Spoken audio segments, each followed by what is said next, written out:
Good morning, members, and welcome to this meeting of the Economy and Resources Committee. This meeting is being live streamed and recorded, and the recording will be made available on the Council website for public listening. I think it's the first time we've gathered since the new year. I don't think it's too late in the year for me to wish all of you a happy new year and say that I hope that 2021 will be rather better for us and everyone that we care about than 2020 turned out to be. In terms of housekeeping, can I remind members to follow the good practice guidance, which includes muting microphones and switching off video when you are not addressing the meeting, please. Should you wish to leave the meeting, I beg your pardon, should you wish to contribute to any item, you should write speak in the Teams chat function and you will be invited to speak in the order that you appear about new issues. Should your question or issue be raised by a previous speaker, please withdraw your request so that we deal with the business as efficiently as possible. The usual standing orders apply, including that any votes will be undertaken by roll call. If any member has to leave the meeting for any reason, can I remind you to either leave the Teams meeting for that period of time, or alternatively, write leave in the Teams chat function and then join when you rejoin the meeting, as this will allow us to monitor member presence. We have several important reports to consider today, and I anticipate we will deal with the business in our usual efficient manner. Item 1 is Sidern apologies and Chair's approval of members of remote participation. Claire, can you provide the Sidern and any apologies, please? Yes, thank you, Chair. This morning we've got 19 members present, 2 members currently not present, being Councillor Sloan and Councillor Wood. Thank you, Claire. Unsurprisingly, I approve of members' remote participation in this meeting. Item 2 is declarations of interest. Do any members have a declaration of interest they wish to make?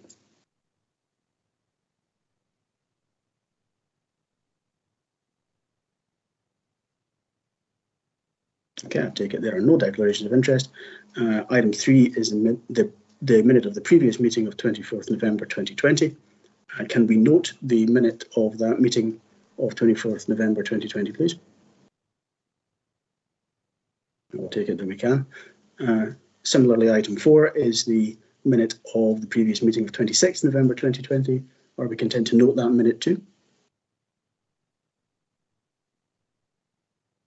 Finally, item 5 is the minute of the previous meeting of 3rd December 2020. Can we agree the minute of that meeting of 3rd December, please?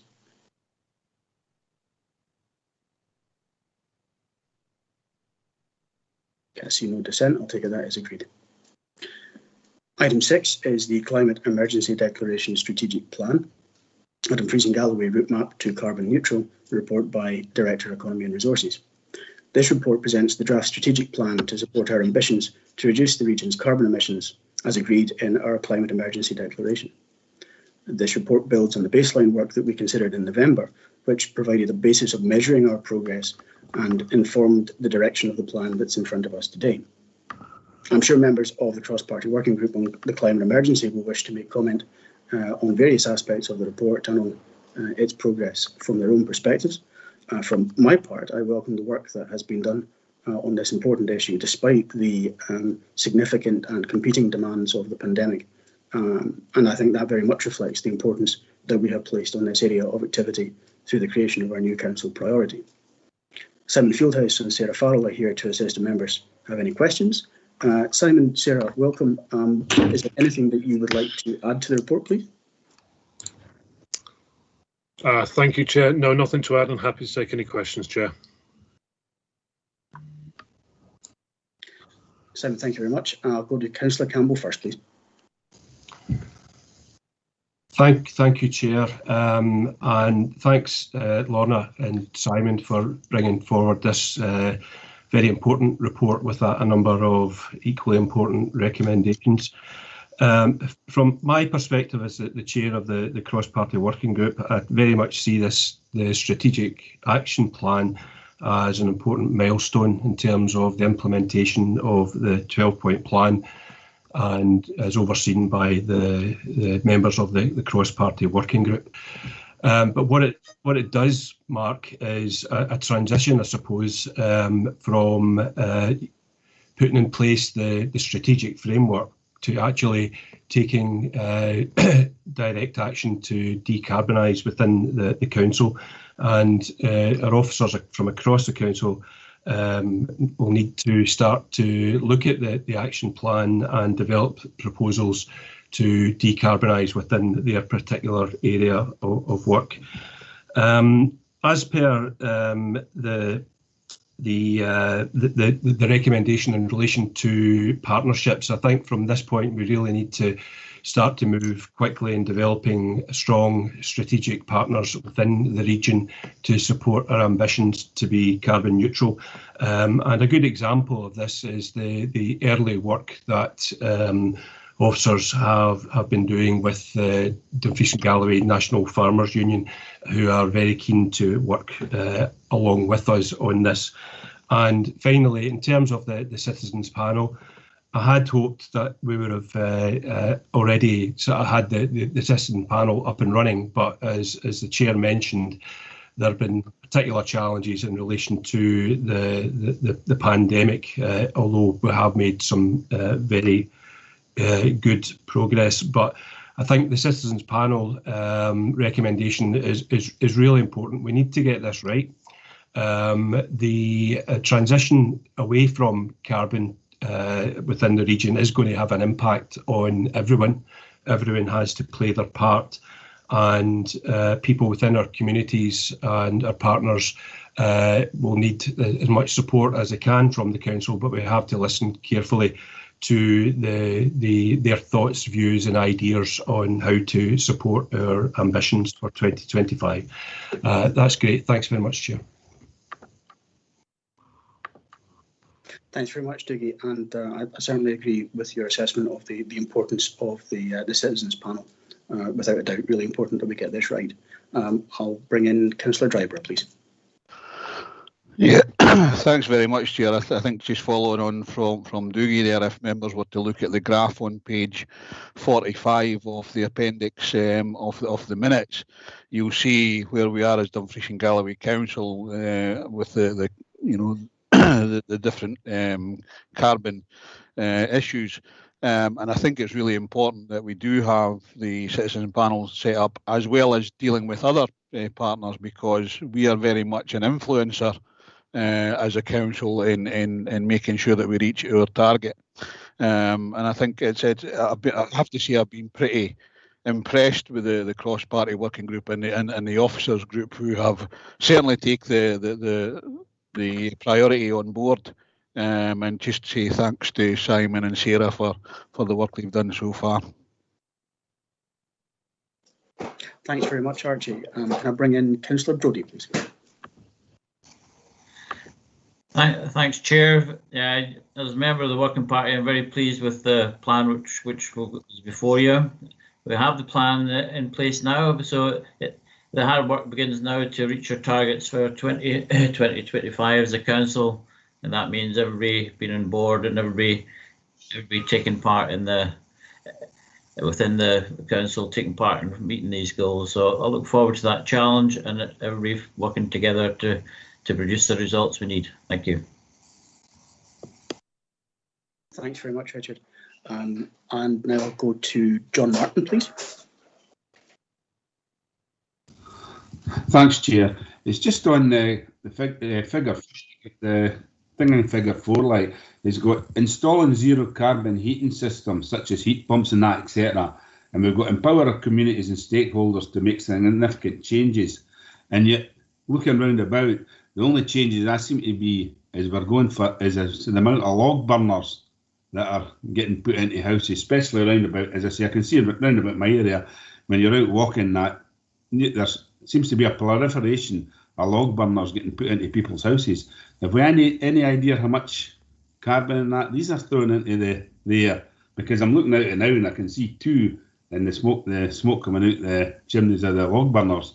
As I say, I don't know if we've any idea how much carbon are that they're actually, because they seem to be more of them than what there is of the likes of heat pumps, etc. going.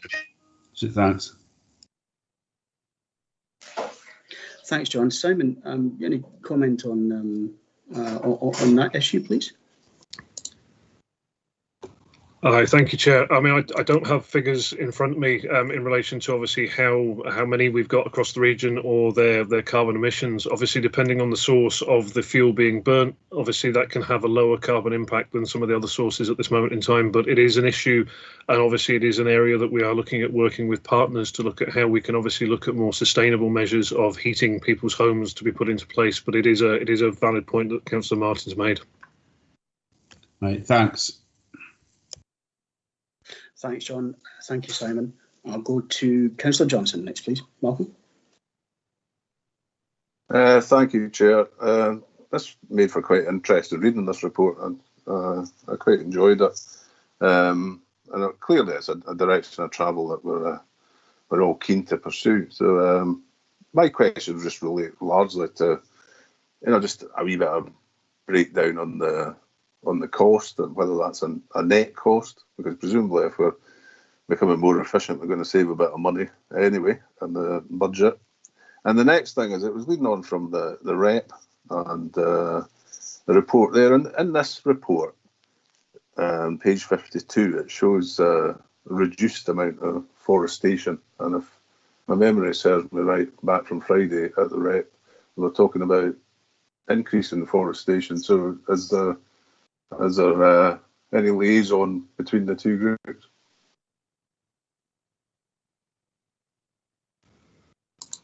Thanks very much, Malcolm. Simon, I don't know if you're able to assist with the first point, and then I think there's a wider point that we'll come back to in terms of the way in which all of these strategies and plans need to interrelate, and I'll maybe bring Lorna in on that second point. But Simon, the costs versus savings, please. Hi, thank you, Chair. I mean, obviously, we are anticipating that obviously through efficiencies there will be elements that the council will save in relation, obviously, to some of the costs. However, obviously, to pursue a strictly sort of carbon neutral approach may see some costs increase. But obviously, we are mindful that obviously we will bring papers back to committee. And obviously, where we're looking at strategic projects that obviously can aid with our carbon reduction targets, they are sort of, they are factored in terms of whole life costs, both in terms of the carbon and also the cost of the projects, and they will be brought back to committee for approval. Thanks very much, Simon. Lorna, I think this is something that we have reflected on in discussions from time to time about the need to align these various pieces of work as we go along, and wondered if there was any comment that you had on that as a kind of forthcoming piece of work for us. Thanks, Rob. I think Councillor Johnson makes a good point, and in terms of the strategic action is about maintaining and increasing the size of the forestry and grassland carbon sinks we have, and obviously there's a balance to be had between the commercial forestry and grasslands and environmental investments in other areas that are not necessarily for commercial felling. So getting that balance, you're absolutely right, to make sure those things are aligned and making the most. I think the discussion at the Regional Economic Partnership was about making the most of the natural capital we have. And I think the point that's made about the farming industry and other industries, we need to get that balance right as well. So this is really about maintaining and increasing the forestry and grassland carbon sinks, but we recognise that there's a woodland commercial aspect to some of that as well. We need to get that right in terms of balancing the regional economic benefits with the obviously the environmental benefits there, and I'm very sure that we'll be able to achieve that with the industry itself.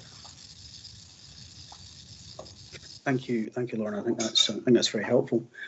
So, Councillor McComb, I saw your hand raised next. I should say that I am able to see if people are using the raised hand function, and I'll endeavour to take anyone who uses that as a request to speak in the order that I see them, although it's not quite as precise as including things in the chat. However, Jim, I did see you next, so we'll go straight to you, please. Thanks very much, Chair. Given the current COVID restrictions, what are we doing to progress carbon literacy training? Thanks very much, Jim. I think we had both volunteered for that, if I remember rightly. Simon, where are we in terms of the carbon literacy training, please? Aye, thank you, Chair. In answer to the carbon literacy, we've managed to undertake existing carbon literacy training solely online through the Teams function. We've obviously got some names and representations that have come through the cross-party member group of interested members, and we are just in the process of trying to identify a suitable set of dates over the next couple of months to ensure obviously that the elected members that have been put forward can obviously sort of receive the carbon literacy training as requested. Thanks, Simon. Thanks very much, Simon. Certainly, I for one look forward to undertaking that training when it's available, and I'm sure other members will too. Councillor Hislop, you're next, please. Thank you, Chair. As someone who sits in the cross-party working group, I welcome this report here today. I think there is a lot of work to be done in this going forward, and it's not going to be easy work. It's going to take maybe a couple of years to get it up and running, to change habits, etc. Because we've moved a long way since we started our journey, even prior to the climate emergency declaration. We were moving in the right direction previously. So we're now getting to the bones rather than the meat and the flesh and the bones.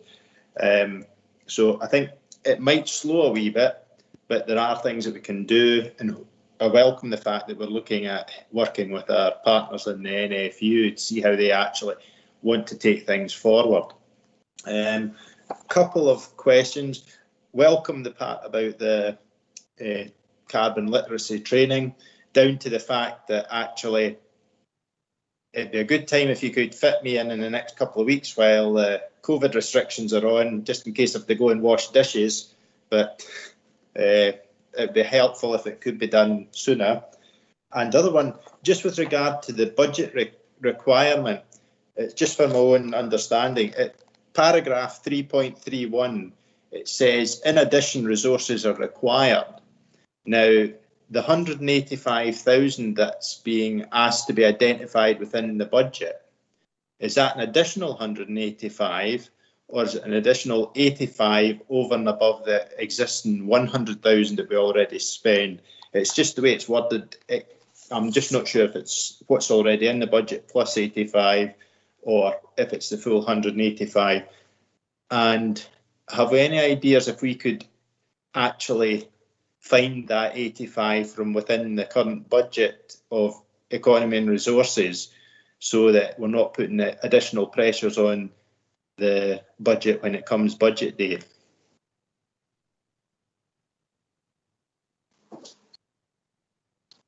Thanks very much, Ivor.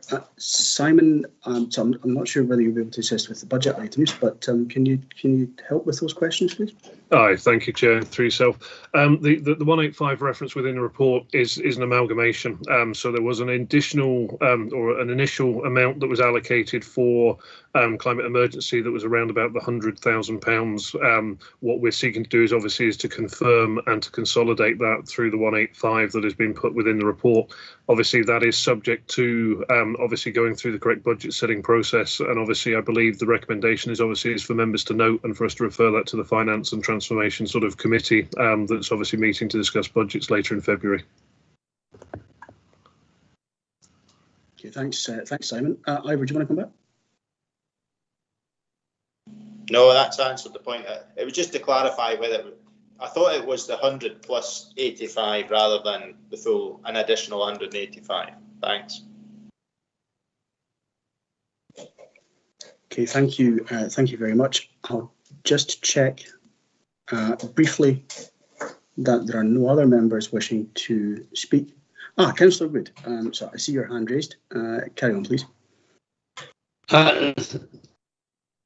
Thank you, Rob. Really just to add the accuracy of the figures that are being presented here, the methodology in calculating this, and also the historic background and how we can relate to the UK situation. I think that would be really helpful, because we need to know whether material presented here is correctly, and that we can in actual fact have an assurance that what we have read is factual and not just make-believe. So we were slightly struggling with your connection, but I think we would have got the general gist of that, Andrew. Simon, any comment on that, please?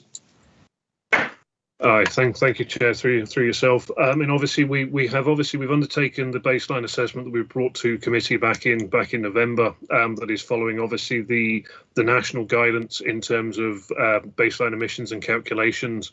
We have put in obviously our strategic plan a number of assumptions that are based on existing technology that have been discussed with all parties, both internally and externally. The only area that is still ongoing is obviously discussion with our colleagues within the NFUS to ensure obviously that the figures that we're putting forward for carbon reductions are achievable and realistic. So I take on board the point made by Councillor Wood that we need to be transparent and realistic in our assumptions moving forward to support obviously our carbon reductions, and we believe that we have that balance within the report. However, it's worthwhile noting that obviously we will be reporting on an annual basis back to committee as agreed at the last E&R committee on our carbon emissions, and we'll be able to obviously note trends and progress against the actions that have been laid down within the strategic plan. Thanks very much, Simon. I think that's very helpful. Andrew, did you want to come back?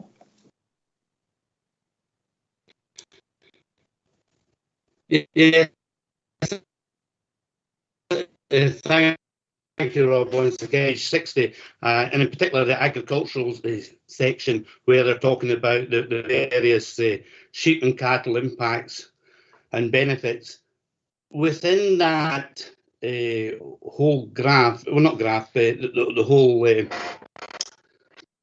appendix, there's no mention of the human. Now, there's a population of some 170 to 180,000 within Dumfries and Galloway. What is the impact that they're having on?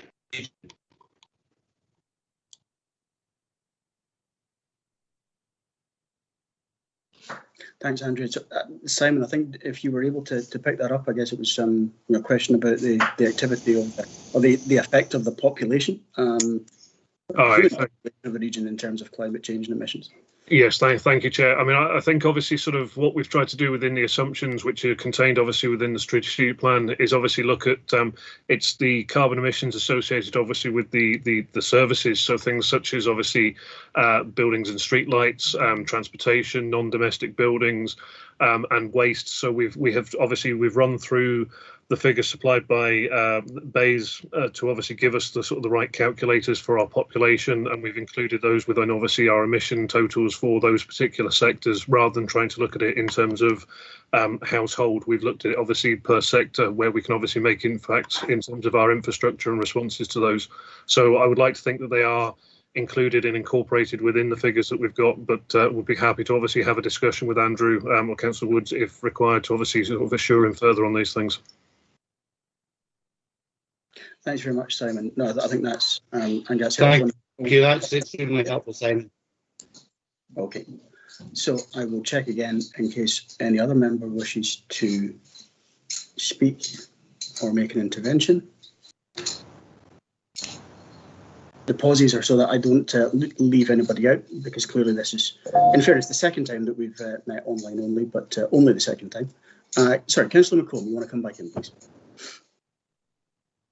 Thanks, Rob. It's 3.25. I think the statement overestimates the generating potential of the Galloway hydro scheme. It can meet 70% of electricity demand, but that is only during the generating cycle. I don't think it produces 70% of annual demand, because the hydro stations can only generate for a limited period of time. Jim, it's an interesting point. Grateful to you for raising it. Simon, I'm not sure that anything can be clarified in that necessarily just right here and now, but is that something we can check up on, please? Aye, certainly, Chair. We'll go back and check on those figures just to make sure that obviously we've taken into account Councillor McCollum's sort of points. Thanks, Simon. Thank you very much. Thank you. That's much appreciated. Ivor, you want to come back in? Just with regard to the recommendation at 2.7, can we actually put in there that we task officers prior to the Finance, Procurement and Transformation Committee to look at additional possible savings, efficiencies, cuts to cover the 85,000, so that we're not putting additional budget pressures onto the actual budget, council budget? Would that be a possibility to have solutions in there? I think one of the things we've always done in the past is if you're putting forward a scheme, you had to identify savings to cover that additional cost. So could we actually ask officers to do that for, is it the 11th of February, please? Okay, thanks, Ivor. Katie, did I see your hand raised? Is it on the same point, please? You did, Rob. Thank you, and good morning, everyone. One of the points I was going to ask clarity from possibly Lorna on this one is we do have the change fund. Now, obviously, this money isn't never ending, and it has to have for specific reasons. But when we're looking at changing the way that we're doing things, I'm just wondering if we've got clarity of whether that fund could be used for some of this. Obviously, it's a question that we do need to look at the finances, and certainly as the Vice Chair of the Finance Committee, it's something that we do discuss every week, but maybe just some clarity from Lorna might be useful here.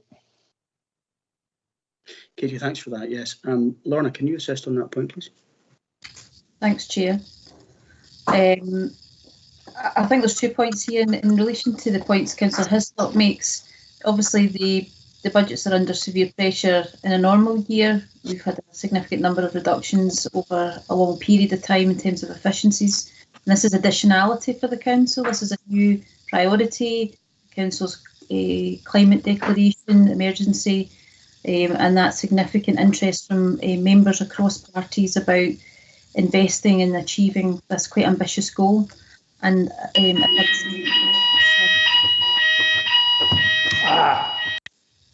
provide some advice. I would say that we can look across budgets, but it'll largely require a reduction somewhere else, and that would be a matter for members to decide as part of budget processes if we were to be tasked with that.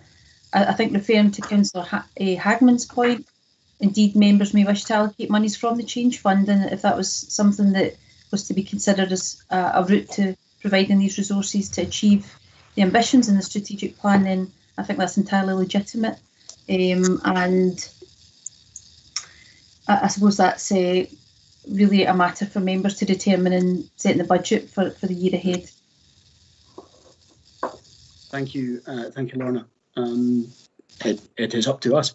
I think, in essence, I have Councillor Driver and then Councillor Marshall. Councillor Driver. Thanks very much, Chair. I think I see this much more on the spend to save side of things, but over a longer period of time. I think what we do initially is make sure that we've got the appropriate strategic plan in place and the strategy for moving forward. I think the council has already seen how important PV panels are, for instance, and the savings that we've done on electricity usage. We have, the waste system is going to be improved in there, and that's going to reduce carbon emissions as well. So I see this very much as a spend to save priority. Thank you, Archie.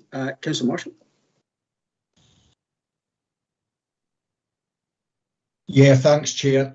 It's just look through the document. It was really just to kind of maybe seek an assurance. It may be in the document, but with regards to reducing travel by council staff members, etc. Have we factored in as well that, at the moment it's due to the COVID restrictions that we are meeting like this, but is it that going forward that we're encouraging more meetings online rather than people travelling to and from meetings? Sean, I think it's a very good point. We might not have, in fact, I think we could quite easily suggest that we wouldn't have got to the point where we'd hold entire committees online only had it not been for the implications of the pandemic. that change wouldn't have been made so swiftly, I don't think. But I think it is a good point. Simon, Lorna, I mean, if we are able to do this successfully at the moment, there's no reason why we shouldn't continue to do so in future, I would have thought. Aye, thank you, Chair. It's not implicit necessarily within the document, but obviously we have factored in obviously a reduction in staff travel to obviously sort of build, I suppose, upon our position that we are currently obviously looking at online meetings. We would anticipate that obviously elements of how we are operating now would become almost an operational normalcy as we move forward out of the COVID current restrictions. So we can look at wording and obviously try to ensure that maybe that's a bit more implicit within the strategic plan moving forward. Yep, I think that would certainly be helpful. Andrew, you want to come back in, please? Thank you, Chair. It was really on 3.20 where they're talking about engagement and working with partners. Who will decide the composition of the citizens panel? And the other point that I wanted to raise as well is the 3.24 where they're talking about the COP26 Glasgow event and having representation there. What would the cost be to the council for such activity? And is it really a requirement, or can the information not be extrapolated off of the internet? Thanks, Andrew. Simon? Thank you, Chair. In relation, obviously, to the work around the citizens panel, we are working very closely, obviously following best practice and looking at examples that have been set up across the region to ensure obviously that there is inclusivity and a holistic approach that obviously represents and reflects the regional demographics that we have. We would obviously be working very closely with the cross-party member group to ensure obviously that any activity that we do aligned with the citizens panel obviously meets those requirements, and we've obviously had engagement and discussion with colleagues within our communities section which obviously support us through the engagement process to ensure that we're following best practice as we've done with fuel poverty and other initiatives across the council. So I'd like to think that that would ensure that obviously we are ensuring that representation is correct for our population and the demographics across the region.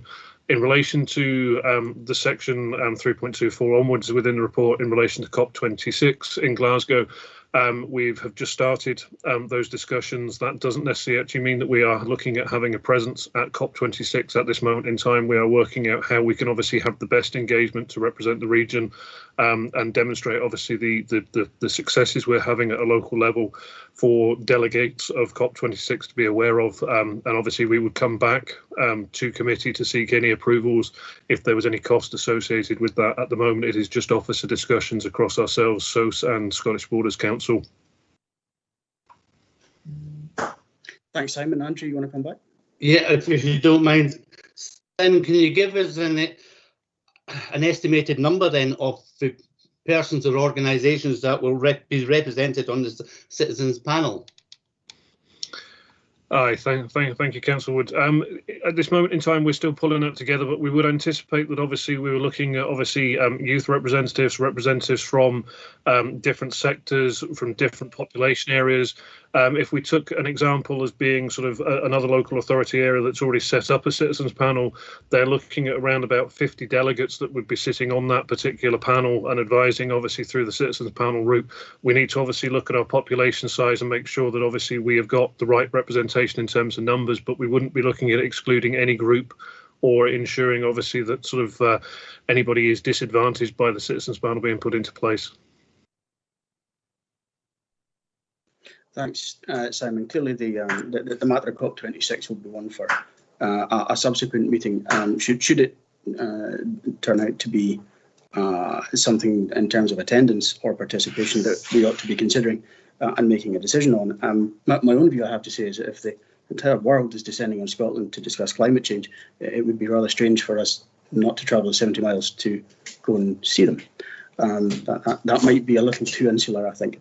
For my liking, or perhaps for other members. But that's a debate we'll get to in due course. Councillor Campbell, you want to come back in? Do you? Yeah, thanks, Chair. Just a couple of points to make. First of all, I think the debate we're having around this report is great. I'm really pleased that members are engaging with it, and hopefully once we've got the carbon literacy training delivered, that level of scrutiny will continue, because there's going to be a lot of important projects coming forward over the next few years, and they will need to be properly scrutinised. COP26, I think this is a huge opportunity for the region in terms of showcasing what we are doing. There is a lot of interest in what we are doing in Dumfries and Galloway, and that includes the Scottish Government, in fact. So I hope members will support the work that we're going to undertake on COP26, and with further reports coming forward in due course. Thanks, Chair. Thank you, Dougie. Ivor, you want to come back in, and then I think we will go to the recommendations. Ivor? Chair, going to things like COP26 or COSLA conference, etc., it's not always about what you learn within the actual presentations and stuff. It can be actually what you gain from outside meetings, just meeting in public, talking after a meeting, conversations like that. You can gain experience and knowledge from that. I've always sort of been at odds with some members of my group in this, and that I actually think that we should be represented at things like this, because you can get little nuggets there that actually take you forward. So if we were going, I think it's worthwhile, and I think we could glean some information out of it. Thanks, Ivor. I must say I am with you on that matter. I don't want to pre-rehearse a debate that we'll get to in due course, I think, but once actually everybody knows what COP26 will look like and how it will work, because clearly at the moment the country's in lockdown, and most of the world. I do think that it's something we should give serious consideration to. I suspect that those opportunities don't arise all that often, and we would want to make the best use of them for the people that we represent and serve. My opinion. However, that I think will be a debate we will have in due course. Members, I want to move to the recommendations if I have no further indications to speak. And I don't think there are. So taking the recommendations in turn, once I have scrolled back to them, for which my apologies, are we content to note 2.1, note 2.2, and at 2.3 agree to adopt the draft strategic plan included as Appendix 1, and also note that the format and style will be enhanced by the Council's graphics team and thereafter made available on the website. Are you content to agree and note that? At 2.4, are we then content to agree that the strategic plan provides overall direction to support carbon reductions and inform future investment plans? At 2.5, to agree that the strategic plan is utilised in wider engagement with external partners and stakeholders, including the Plan Citizens Panel as outlined in paragraphs 320 to 321. And are we then happy to note activity being planned and coordinated to support the opportunity to promote the region's ambition at forthcoming COP26, that's at 2.6, and agree that the Director of Economy Resources is delegated to approve and submit a shared expression of interest to participate in COP26, that's as outlined at paragraphs 324 to 329. And then finally at 2.7, to note the resource requirement, we've had some discussion over that, at paragraphs 328 to 332, to support and deliver the Climate Emergency 12-point plan, and agree that the identified resources of 185,000 per annum should be reflected within the operating budget for 2021-22. That report due to be considered at FBT committee on the 11th of February. I do take on board what Councillor Hislop has said. but clearly I think it's for members to determine in their budget proposals how they want to accommodate all of the competing priorities that we're, I think, keen to support in development of the budget. So members, I take it we are agreed on all these points. I see no dissent, so we are. Thank you very much. So Simon, Sarah, thank you very much for your attendance and taking part. I think that's a big step forward. Much appreciated. Members, we'll move on to item 7, which is Regional Land Use Partnerships Pilot report by Director of Economy and Resources. This paper presents an overview of the establishment of regional land use partnerships in Scotland and outlines the opportunity for Dumfries and Galloway, together with Scottish Borders Council, to become a pilot partnership.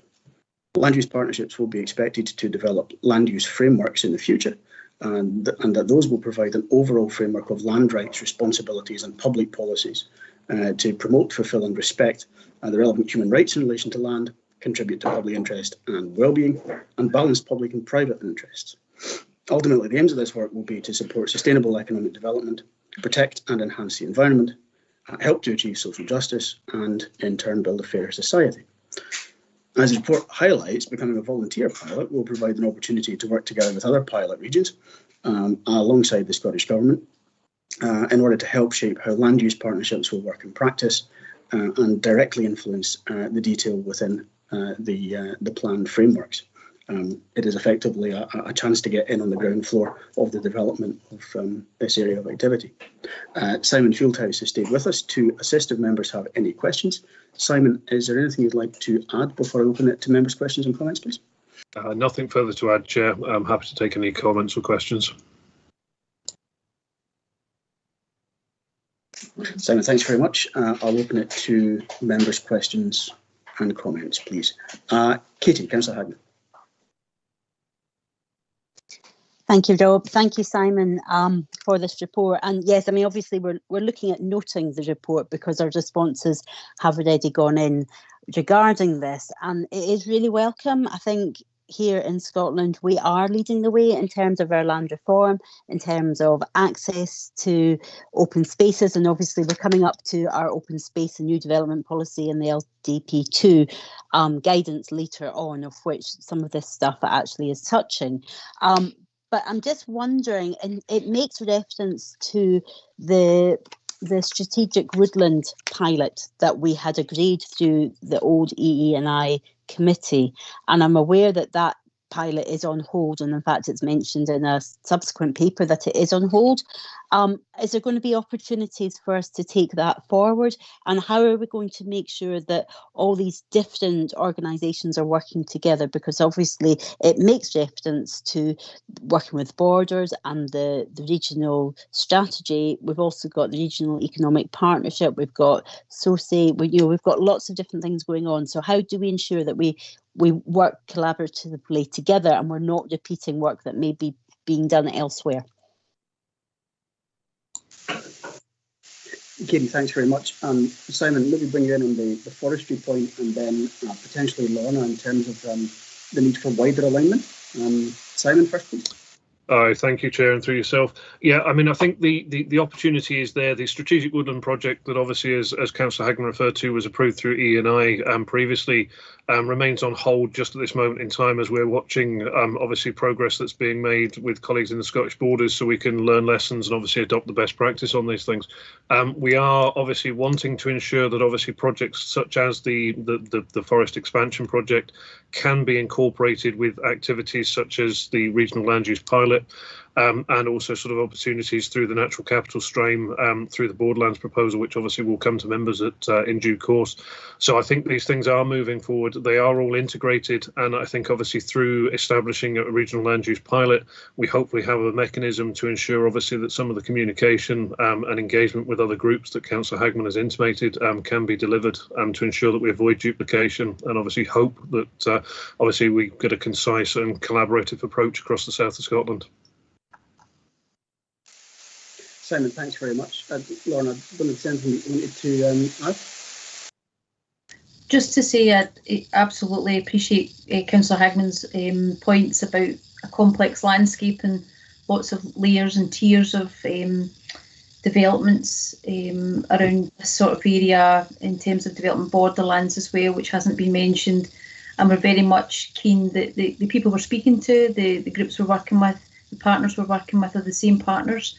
So we're managing that complex conversation and making sure that we're consistent across those conversations, and that we're joining the dots between these opportunities that are coming forward, other examples, the regional spatial strategy, those sorts of things, to make sure that these things are joined together, that there's a consistent policy that members have directed, but recognising that it is challenging, and we're consistently checking and balancing around these matters. So I think it's a point well made by Councillor Hagman. Thank you, Lorna. I'll go to Councillor Hislop next, please, and then Councillor Campbell. Ivor.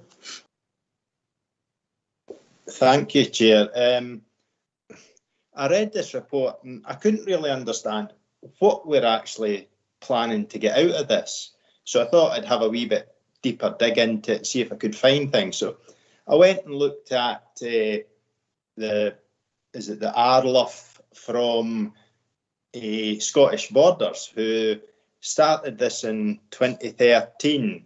Now I read through that and it seems to be a series of GIS maps that they've came up with, which you can put various layers on. Now, what actually have they achieved from having an Arluff? Is it of any benefit? You know, in the last 8 years or 7 years that they've had it, what have they actually done with it? And what caused me even greater concern was your sort of introduction to this, where you talked about social justice, access, and taking back this, that. Is this a Zimbabwean-style land grab by the Scottish Government? I have concerns about that, because there is nothing in here that actually tells you what we're going to benefit out of this, other than we'll have some maps, because that's what the land use framework in the borders looks like. You know, they talk about your link between, well, we could have this ground, but we can't have that ground. There doesn't seem to be any point to this. So what are we actually, not so much outputs, but what is the outcome that we want to achieve from this? Because I can't see any outcome detailed to say we're starting here and we're going to end there. So if you could explain that to me, it'd be a wee bit of help, please.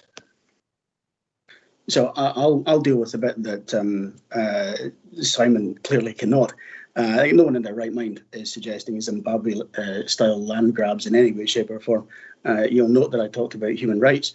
Everything that happened in Zimbabwe was clearly an infringement of human rights. Nobody has ever suggested any sort of land grab, far less one, promoted by government or any local authority. So I'll just put that to bed straight away. In terms of purpose and benefit, Simon, maybe you can help clarify. Thank you. Thank you, Chair. Obviously, the previous pilots that were undertaken, that Councillor Hislop refers to, obviously were undertaken in Aberdeenshire and also in the Scottish Borders, and they were only partial, was my understanding, in relation to the work and activity undertaken as part of their land use frameworks, which Councillor Hislop quite rightly identified, produced obviously a spatial set of data that accumulated obviously in GIS layers that were obviously used to inform, better inform obviously planning decisions, development and opportunities surrounding obviously how the natural habitat is used. My understanding is obviously what we've put in is an expression of interest to be considered for the next round of pilots, which will obviously help to inform how policy is developed in terms of how we utilise land management, how we can obviously utilise our natural capital to support obviously activity and efforts around our climate aspirations that we've discussed previously, and also to ensure obviously that sort of land use is up there and is considered through things like the regional spatial strategy and other elements to ensure that it is a coordinated approach to how we utilise land, and how that affects obviously future Scottish Government policy, given obviously that we are looking at what happens post Brexit, and obviously sort of the cap reforms that are likely to be brought in at some point in the future. We felt that there was an opportunity for ourselves across the south of Scotland to position ourselves to look at how we can be part of that policy setting process to ensure that obviously we locally can benefit from any policies that are defined by the Scottish Government. Thanks very much, Simon. I will invite you back in, Ivor, if you would like. Chair, one of the other articles that I sort of read was a press article from, it was headed the Courier, but I don't know which Courier it was. I don't think it'd be the Dumfries and Galloway. I think it was one up north. And the journalists had went to a meeting where members of the government had been speaking to the NFUS local meeting with regard to land use partnerships. And he said he sat there for an hour, and at the end of it, he came out no wiser than when he went in. Questions were asked. He said it was all Quango speak, I think it was, and nobody seems to know why we're doing it or where we're aiming for. You know, if you have, you know, if you want to invent a wheel, you put an engineer in there and tell him to draw up a wheel, and he'll draw you a wheel. What are we actually, the output at the end? Is this changing how we farm? Is this, let's have more forestry? Is it, well, actually, what we want is, we want to build houses in this valley, but not in that valley? What is the outcome of setting this up? You know, policies. Which policies are we planning to affect? You know, land use policies. Well, what are you wanting to change from the current land use? We produce food, timber, etc., for human consumption. Now, do we want to say, right, we'll stop producing food and we'll starve the people? You know, what are we actually starting with, and where are we actually hoping to end up? And, you know, oh, it's this, that, and the next thing. Now, Simon said what he believed it was. To me, that was more Quango speak. You know, I'm an ordinary kind of fella, and I just want, this is what we're starting with, and that's where we want to get to. And that's why I would put a framework in place to get there. To say we don't have an end target, I think, we're sort of just putting something in place for it. What I would see as a talking shop. Okay, we'll take it that you're not a fan. I actually think that you highlighted some of the very issues and exactly what you were outlining. You know, there have always been, although I'm not a farmer, and clearly you have been, tensions perhaps between productive land and forestry, for example. The need potentially to grow a great deal more of our food than we used to import.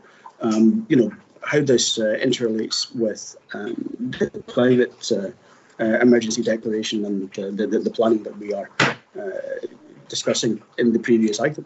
You know, land use is clearly going to be critical to reducing CO2 emission, for example. You know, all of those strike me as being part of what a land use partnership ought to be looking at. But I will bring in other members, and you're very welcome to come back in later on in the proceedings. I'll go to Councillor Campbell next, and then Councillor Wood. Doogie.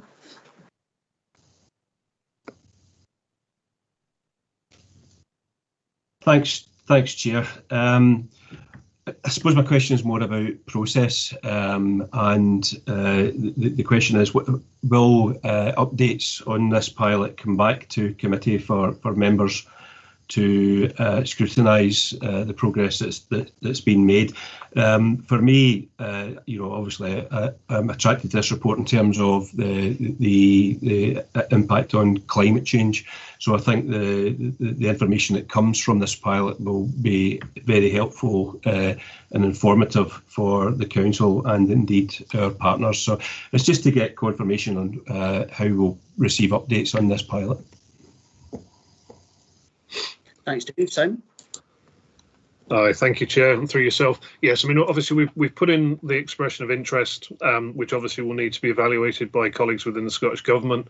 Our anticipation would be that obviously on the outcome of any decision taken by the Scottish Government, that we would come back with a fuller, more wholesome report that obviously contains some of the details. I think that obviously would support obviously some of the questions that Councillor Hislop has raised previously, and also obviously sort of, ensure that there is the detail for members to scrutinise in terms of the outcome of the regional land use pilot and the activities that we're focused on at this moment in time. We have put in a very light expression of interest, which was limited to a 500-word expression, which is attached at the appendix. So it is the very first step, but obviously we are acutely aware that we will need member approval before we continue. And obviously at that point we would like to ensure obviously that we come back for due scrutiny through members to ensure that it is eventually they feel that it aligns obviously with our strategic priorities.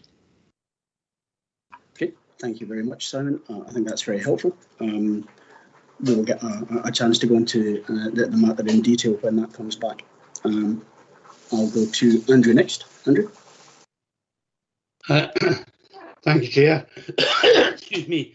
It's with regards to this being a talking shop. I don't believe this will be a talking shop. I suspect it could actually grow arms and legs. So I would like to ask Simon how this could have an impact on our local development plan and the restrictions it might have on any housing development around our towns and villages.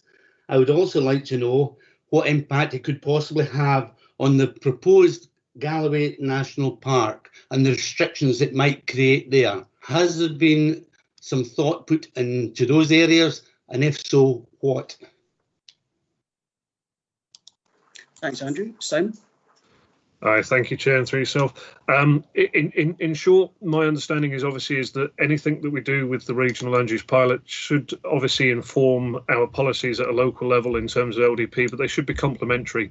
The detail, I think, obviously, that Councillor Woods is referring to is detail that we just don't have at this moment in time, but we would obviously try to bring back in a subsequent report for members to ensure that obviously any concerns can be alleviated or can be discussed in more detail at that time, Chair.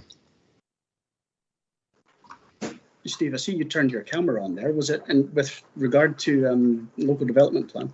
It was, yes, Chair. Thank you. It was just really to elaborate a bit further on Simon's response there, and to make it absolutely clear that the role and purpose of this land use framework is not in any way to replace or replicate the decision making that's associated with our local development plan, although once the framework is further developed and agreed by partners, it would then become a material consideration in planning decisions. But it's not in itself a decision-making document in terms of the location of future development. That rests and will continue to rest with the local development plan, and in turn the regional spatial strategy that was mentioned earlier on. Thanks, Chair. Thank you, Steve. Andrew, you want to come back in? Yes, just on that very point that Steve has made, and that is it will have an influence on the local development plan. And that concerns me. And while he has glossed over the situation, I still believe that we need a reassurance or an assurance from Steve Rogers that it will have no impact on the local development plan. It will not be a part of any application that comes forward.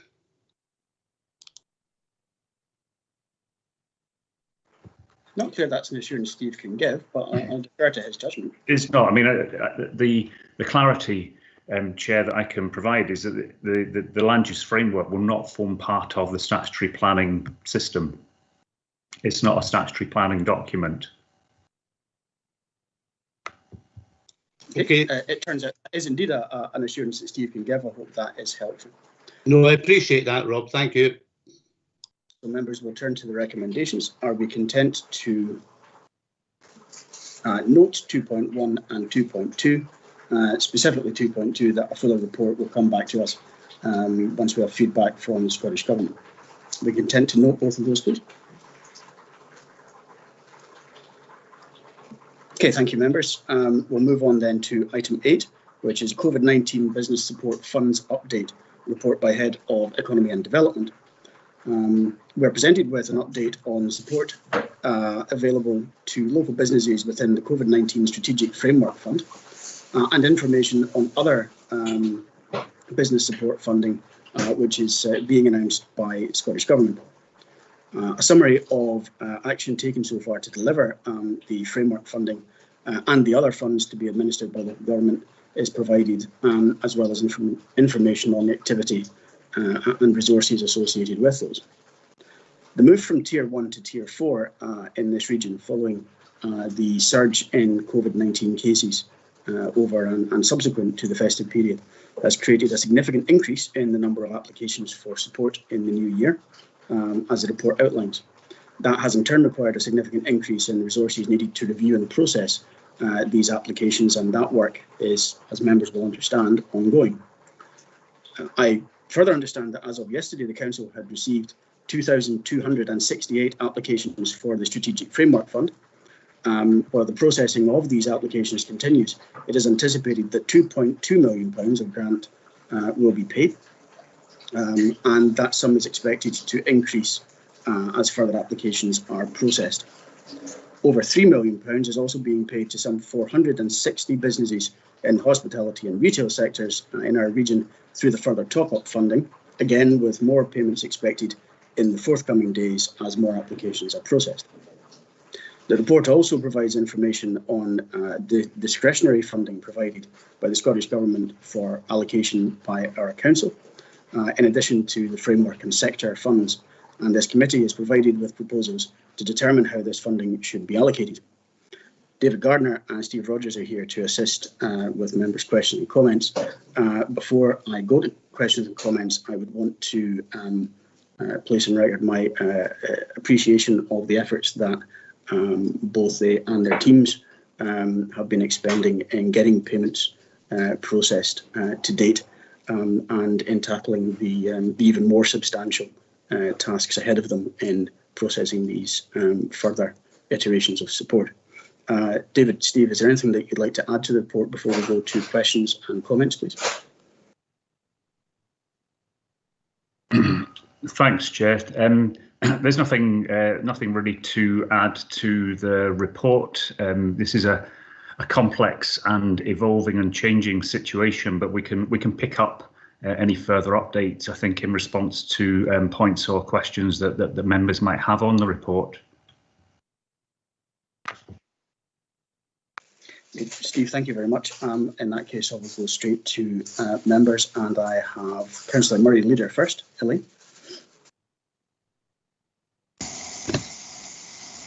Thanks, Chair. My question really is about whether or not the amount of funding which is in our discretionary fund will be sufficient to meet the needs of the very diverse numbers of businesses who have fallen through the cracks and haven't been eligible for the other Scottish Government funding, and what we do if applications exceed the amount of money which has been allocated to us. It would seem very unfortunate to me if eligible businesses just didn't get funded because we had run out of money basically by the time that we got to their application. And I just wonder, is there a contingency that we can put in place to ensure that every business that needs assistance can get assistance, even if it doesn't exceed the amount of money which has initially been allocated to us? Thanks. Thanks, Elaine. Steve? Yeah, thanks, Chair, and I'll bring David in as well to help with the detail of this. But the allocations to each of the local authorities were very much an initial allocation, and I think in line with what has happened with previous grant schemes, the take-up will be monitored. We're required to do weekly returns to Scottish Government, and the level of demand would be monitored. And we would anticipate that should it become evident that we're going to overshoot in terms of that initial allocation, that additional funds would be made available. David, I don't know if there's anything that you would want to add to that. Yeah, thank you, Chair, and thank you, Steve. Yes, it's the initial allocation is 885,000 out of I think the overall budget for Scotland of 35 million in terms of discretionary funding, and it could well be that as if things progress the way they are, that the government may seek to top that up, but that hasn't been forthcoming at this stage. It may be interesting that out of the number of applications under, for example, the strategic framework, there's been 76 that we've actually received to date that have not been eligible. So that kind of gives you a wee bit of a feel in terms of some of the businesses that are still slipping through the cracks. They tend to be mainly in supply chain, or businesses that are actually legally can still be opened, but actually their customer base has actually disappeared. So it gives you a feel for the volume. And also there's a range of other schemes from the Scottish Government still to come live. So for example, self-employment, mobile close contact, wedding fund. So a lot of them are picking up the cracks that are still evident just now, that will hopefully reduce the number of businesses that will require the discretionary fund. Thanks, David. Elaine, do you want to come back, please? I think it's just that, I mean, obviously Councillor Scobie, as in the past, brought up the issues around bed and breakfast, and we've been emailed by a number of boarding kennels and catteries in the region whose businesses aren't closed but are not eligible, yet their businesses declined because nobody's going on holiday. You don't need to leave the dogs and cats with them. So it's just there could be pools of businesses out there who haven't actually applied anything yet because they know that there's nothing that they've looked at the website, there's nothing they're eligible for. But it's just that needs to have some sort of reassurance that if eligible businesses come forward, they won't be denied just because we didn't realise the numbers of businesses out there which are going to need our support, political support. I think we can do it. So I try to help our businesses. I would like to think that we would be prepared to do that, even if it meant us paying that money.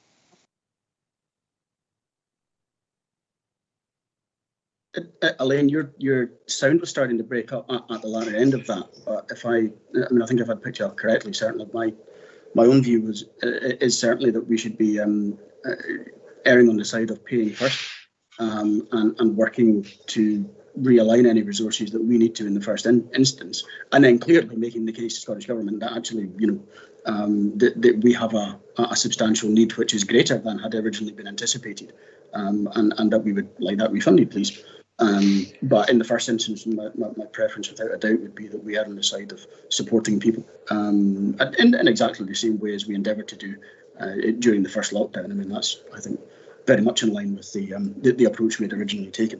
I think that the weekly monitoring is really important, and certainly from my perspective, I'm absolutely content that if additional meetings of this committee were required, for example, on this issue, I am sure those could be arranged if required. I'll move on to Councillor Hagman, please. Katie. Thank you, Rob, for letting me come in on this one. Yeah, first of all, just to put my thanks down to officers. You made reference yourself, Rob, there. Thousands of applications and over 5 million have gone out already in terms of funding. So this is, there is a huge level of support for business, but undoubtedly we are in the situation where there are businesses and self-employed people that have fallen through the cracks. So the discretionary grant funding is very much welcomed, and certainly I've been contacted by numerous individuals who have sought for some assistance. In reference to the criteria around that, I do note that it makes reference to universal credit. Now, the difference between universal credit and the maximum of £2,000 a month is quite substantial. So I know that there has been some discussions around that, but I just wanted to put forward that we don't include that as a criteria for excluding applications to this fund. I'm also very much aware that there is information on our website that says that we're not answering, or we're not able to respond to emails and telephones. And I am grateful to the chair, Rob, because I'm aware that you've been liaising with officers in getting that issue resolved, and extra resources have been put in. So I'm wondering if we could possibly get an update on that one as well. But my main point is really on that universal credit, because if an individual is applying for universal credit, will they be completely excluded? Because that universal credit may be as little as £5–10 a month. Thank you. Katie, I'm grateful for the points being raised, and I'll ask the officers for for their professional judgment on it. My own view is that I think, on balance, we should not have a disqualifying criteria in terms of universal credit. you make a very fair point that someone could be in receipt of universal credit, but that amount be in fact very low by comparison with the actual need that they have encountered as a result of the dampening effect of lockdown on business activity. And I wouldn't wish people to lose out because they have gained, for example, a small amount of universal credit on the month when they could have benefited to a greater extent from a perfectly reasonable application to the discretionary fund. That's my view. I think we should discuss it as a committee, and I would hope that we would agree to remove that criteria. But I'll ask Steve and David for their view on that and whether there are any issues with that decision. And then also I think the really important point about us being able to staff the phone lines and answer the emails. So gentlemen, if you could take those 2 points, please. Yeah, thanks. Thanks, Chair.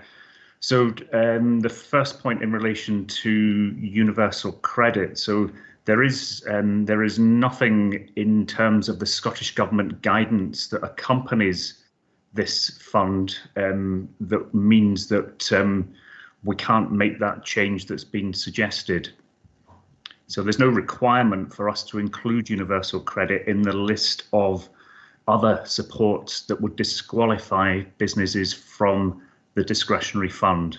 Okay, so when this report was first drafted and the reference to universal credit included, that kind of predated a lot of the issues that have subsequently arisen, particularly I'm thinking around the discussions to do with the taxi fund, where universal credit became really quite a major issue in terms of the government proposals around the taxi fund. So certainly from an officer perspective, there would be no issue, Chair, with making that adjustment. In terms of what we're doing around the core handling and the customer response, it's certainly true that we've had to prioritise getting the funds distributed to businesses, recognising the absolute short-term cash flow pressures that a lot of our local businesses are under. We have, subsequent to that, been pulling additional resources, moving additional resources around to ensure that we've got capacity to be able to have a proper helpline facility back up and running this week. So that will be in place. We have a kind of short-term workaround in place, which is not ideal, but we are looking to improve that, and we'll certainly have all that in place before we launch the discretionary fund, Chair. Thank you, Steve. Katie, I hope that's helpful. Do you want to come back on any aspect of that, please? Thank you, Rob. Yes, no, it is helpful. It's, as I say, I'm very much aware of the number of phone calls and inquiries that the team will be receiving. So, I appreciate it's not as easy to just switch a telephone on. So if we could have an update, and if you could inform us of when those phone lines are going live, just because, as I say, I've got constituents who are waiting and who have been waiting for quite some time for some support. And obviously I've been keeping them up to date, and if I can then pass that information back, it just keeps the information flowing. So thank you. Absolutely, Chair, and we'll pick that up in the weekly members briefing this week. I think David maybe wanted to come in to add to that.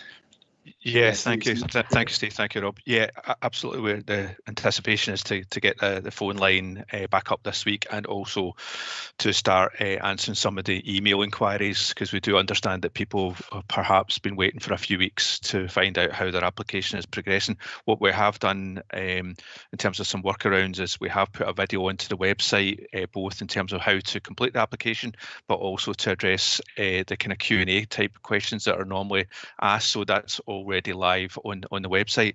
And I would add, with a number of the applications, probably in excess of 50%, we are in dialogue with the client because quite often they haven't provided all of the information. So the advisors are speaking to those applicants on the phone to either get additional information or confirmation of their situation, so we can actually process the grants, because it's not always particularly easy in terms of meeting the criteria.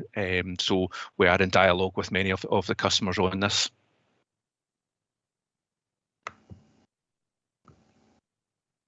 David, thanks for the clarification. That's much appreciated.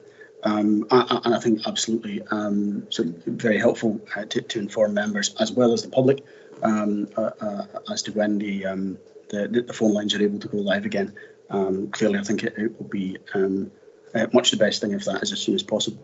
And I know that is very much your intention. I'll move on to Councillor Johnson. Malcolm. Thank you, Chair.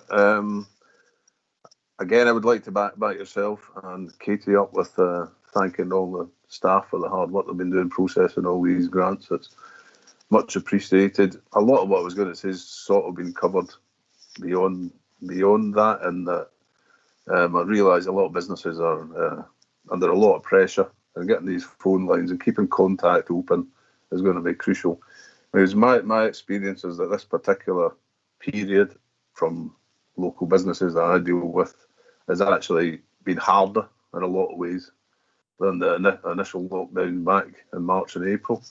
And there's a lot of pain out there. I was really pleased to hear David raise something that I was going to raise as well about the supply chain, because there's a lot of knock-on effects throughout businesses. It's not just the business itself that's closed, it's the people that are supplying it and depend on it. And it's also the businesses who are allowed to stay open and but only do so with half their turnover, but still got all their overheads. So again, what I was a wee bit concerned about was the discretionary element as to how discretionary this could be and how that's going to be monitored, because there was a lot of talk previously about money being clawed back if the Scottish Government felt that we had went beyond the bounds of what they thought was our discretionary limits. So are we confident that we're going to be able to use our discretion? And I think what Councillor Murray said as well about will this be enough money? I've got a sneaky feeling it isn't going to be enough money, and how we take that forward. So just a wee bit of assurance that we will be using discretionary powers, and perhaps we'll take a bit more flexibility to come back. Malcolm, thanks very much. I appreciate the input. So my own view is that we need to exercise maximum discretion. That is what it's been made available for. And the issue, I think, throughout the previous iterations of grant support has been that flexibility or discretion hasn't actually, generally speaking, gone just quite far enough at any given juncture. And there's had to be negotiation and discussion about how you sort it out. And of course, during that time, everyone's had to wait. That wasn't an immediate and accurate fit for the criteria that were set at the time. So my own view is that we need to be exercising as much discretion as is feasibly possible. But I'm handing over to Steve in the hope that he agrees with me on this one, but I'm sure that he does. Steve? Chair, yes, thank you. Yes, as you say, the aim in terms of the proposal that's in the paper for the use of the discretionary fund is absolutely to maximise discretion and to have the bare minimum of criteria or guidance in there to reflect the kind of offer letter that we have from Scottish Government, which really sets out just very broad parameters. So recognising that we also have to have safeguards in place from a kind of audit perspective to ensure proper use of public money and to protect ourselves from potential fraud. But within those parameters, the intention is to operate this scheme as flexibly as possible so that it does effectively pick up the gaps that inevitably exist in all the other schemes that are referenced in the paper. Thanks very much, Steve. Malcolm, I hope that's helpful. Yes, yeah, thank you, Chair. It is helpful because it is a bit of a moving feast, and you know, we can be discretionary about what we do, and a new fund could be announced that from centrally that fills that gap that's already there. So we really need to be alert to make sure we're getting money to the people that really need it. And the other thing that I meant to say earlier as well was quite pleased to see about the pragmatic approach when it came to the bank accounts, because I know that was a big issue for a lot of micro businesses that only operated through a personal account. I mean, that was an eminently sensible path to take with that. So that's quite good. Thanks very much, Malcolm. I don't think it would be given away any confidences in saying that that took a bit of pushing and shoving behind the scenes, and certainly our officers were instrumental in that, in engaging with civil servants. Given the business profile we have in this region, I think it's a really important point. I'll go to Andrew next.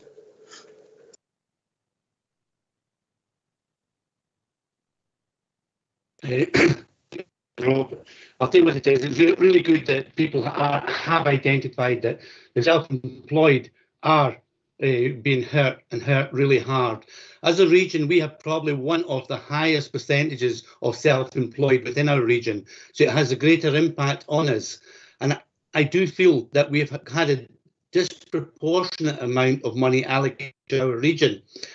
However, what I would really like to highlight is the fact that these self-employed, some of them have quite a lot of large overheads that they still have to meet. And what I didn't realise is that if they are contacted through the trace and track and they have to self-isolate for the 10 days, they are not open to the £500 that other persons are. Now, surely we need to put into place some support for the self-employed that have to self-isolate, have no other income, and still have the overheads there. I would be very keen to hear if there's anything that either David or Steve could bring to the table. Andrew, thanks for that point. I think it's a really important one. Steve, David, can you assist on that one, please? We'll certainly take that point up, Chair. With the Test and Protect team and with our own colleagues in social work who are distributing those support funds for folk that are self-isolating to see if there is any discretion or flexibility available. There is also additional self-employed support fund which we're expecting to come through. I don't know if David can say any more about that. Thank you, Chair. Thank you, Steve. Yes, there will be a new self-employment scheme and mobile close contact, and that will be delivered probably externally, not by the local authorities. And I would imagine that will be probably early to mid-February that will go live.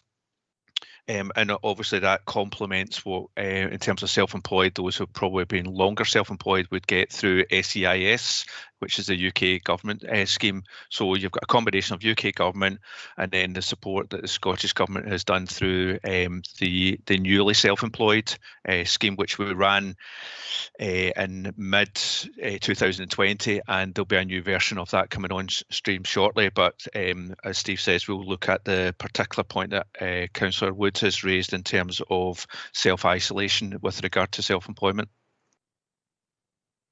Grateful if you could please, gentlemen, and feed back to the members of the committee on that.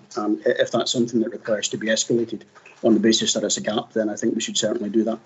In the same way that we have whenever we've encountered issues with the previous iterations of grant support. Andrew, hope that's helpful. Yes, it was actually, and I really look forward to a positive outcome from the discussions we're having. Thanks, Andrew. I'll go to Councillor Nicholson, please. Next, Ronnie.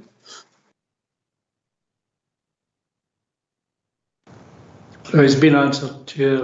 Put my hand down, actually. Right, okay. I didn't want to take that for granted, so I thought I'd just double check. Thanks, Ronnie. In that case, I'll move on to Councillor Hislop. Ivor. Chair, I would just like to echo the sentiments of most of the members here that the staff are doing a wonderful job to process these grant applications. We heard earlier, I think it was either David or Steve said that there was 70 odd that had come through that were ineligible and didn't qualify for the current schemes but would possibly go into here. Now, that doesn't sound too many out of 2,000. However, how many people haven't actually applied because they've read the criteria and don't get in? So you might actually see quite an influx coming in. Now, my point is, this isn't criticising the staff, it's trying to help them. Have we mobilised every member of staff who's maybe not able to go into work just now, but who could do this job, actually come across and help this team to process some of these applications? Even if it was an initial sift, if somebody hasn't put in, because I noticed that these are the complaints that come back, they haven't put in a bank account detail or they haven't put in the tax reference number or whatever, somebody who could go maybe be drafted in to do that for them, to allow the people who maybe have to do the end process, it would get that out of the equation and allow this to work slightly quicker. It would possibly ease the workload on the staff as well. And, because if you've got 2,000 folks sending an email saying, "Where's my money? I've not got this yet," it can become stressful for the staff at the end of that email. So is there any way we could maybe make sure that all staff who could help here are drafted into this team just now to actually help with the workload? Yeah, I think it's a really practical point. Steve, I take it we are looking at that, but can you comment on that, please? Chair, yes, thank you. Certainly, that's what we have been doing, and we have supplemented the core team with other folk from other services that we've temporarily moved across. We've moved people around within my own teams also to help out with this process, and that will continue.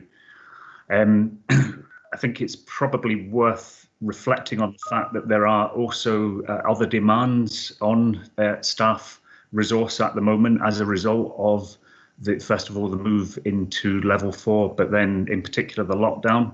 And there are some significant other pressure areas that probably will be picked up in the update report on the 3 Rs that will come to full council. But I know for a fact that this kind of social work access team, for example, has experienced significant spike in inquiries and have had to draft in additional help, as have the revenues and benefits team, who are distributing some fairly significant individual support grants to the wider community. So there are competing demands, but we're continuing to work on this, and we are continuing to identify new resource that we can move about and help David and the team.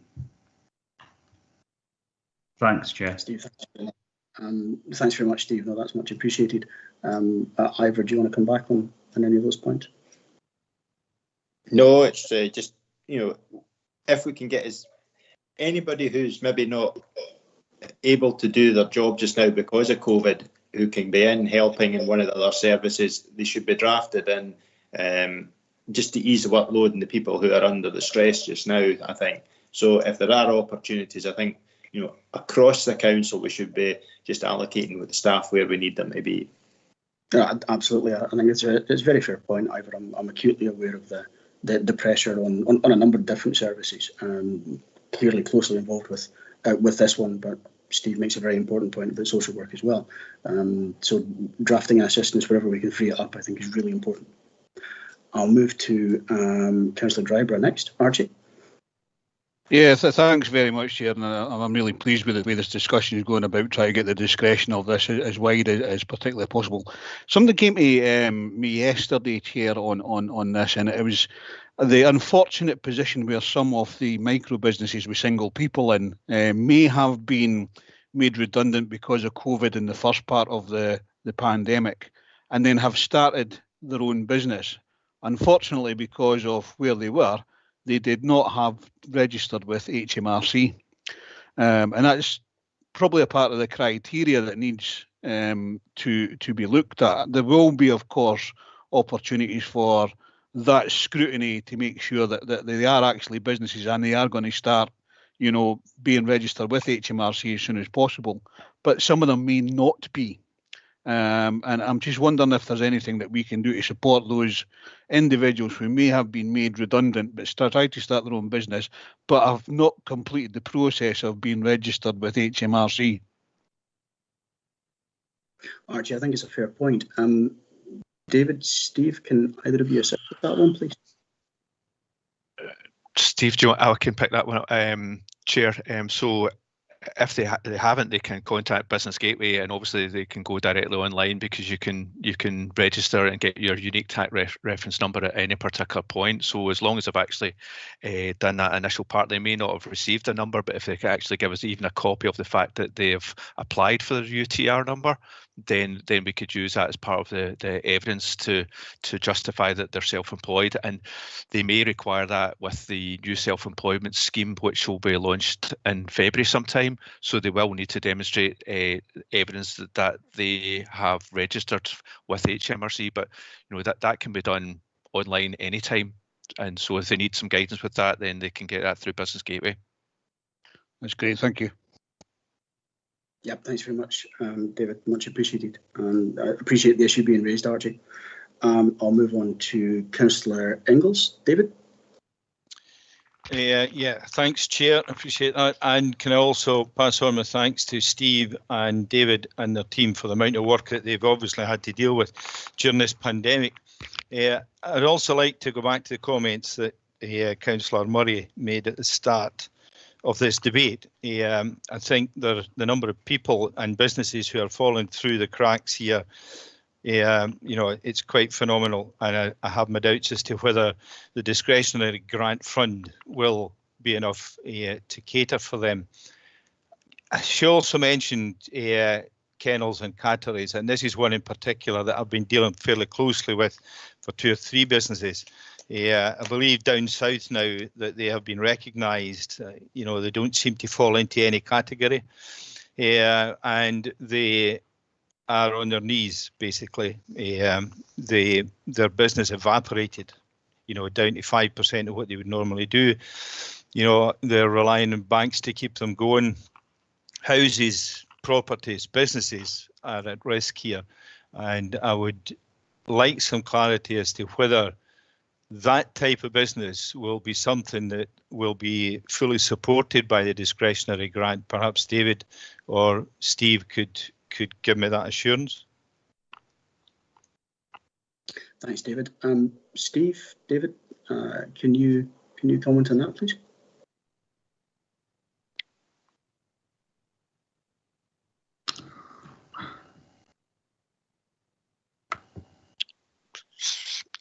Do you want me to pick, Steve, do you want to pick that one up, or do you want me to pick it up? Technology issues. All right. Sorry, the whole thing froze for a minute there. Okay, no problem. You seem to be muted now, Steve.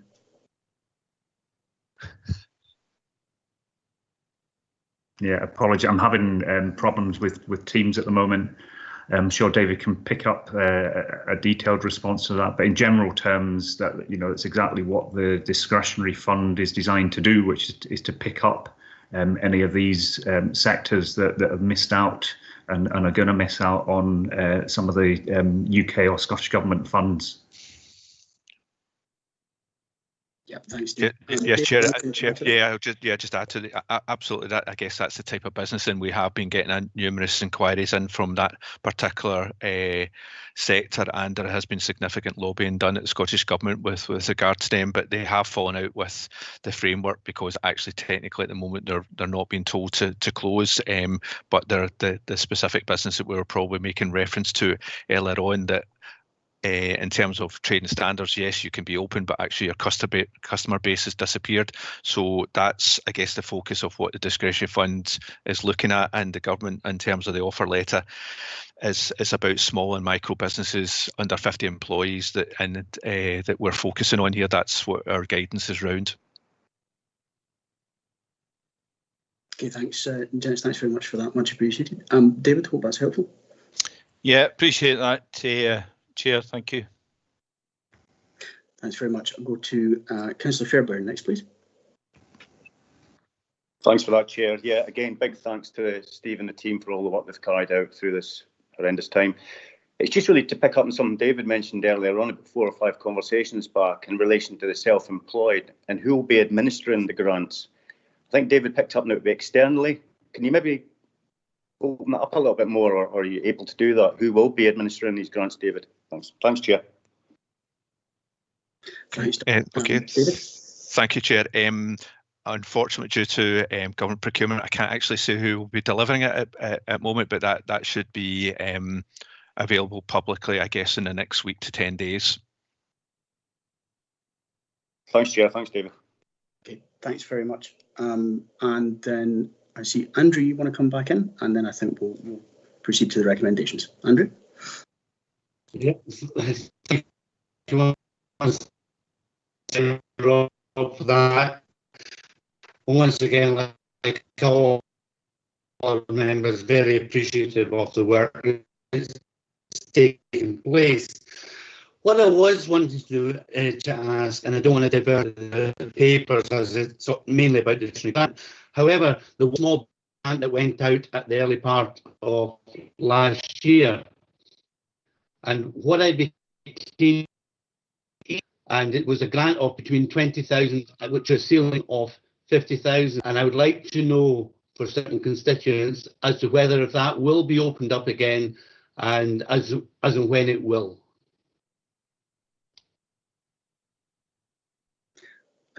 I think we might have missed part of that on your audio, Andrew. Steve, did you catch enough of that to be able to assist, please?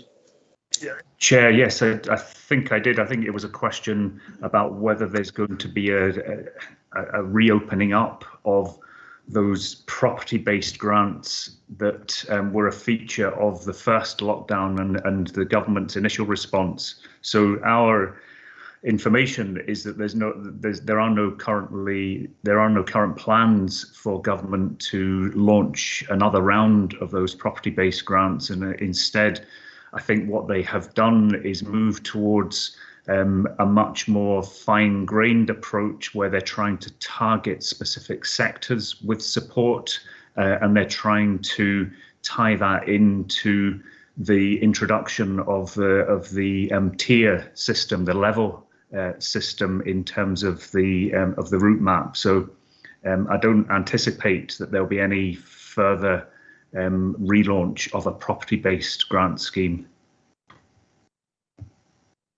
Thanks, Steve. Thanks, Andrew, yeah, Rob, just to come back in on that, because a lot of the firms and businesses that did take advantage of that grant, they have found it extremely helpful. However, they didn't anticipate the second wave of the virus and how it's impacting once again on them.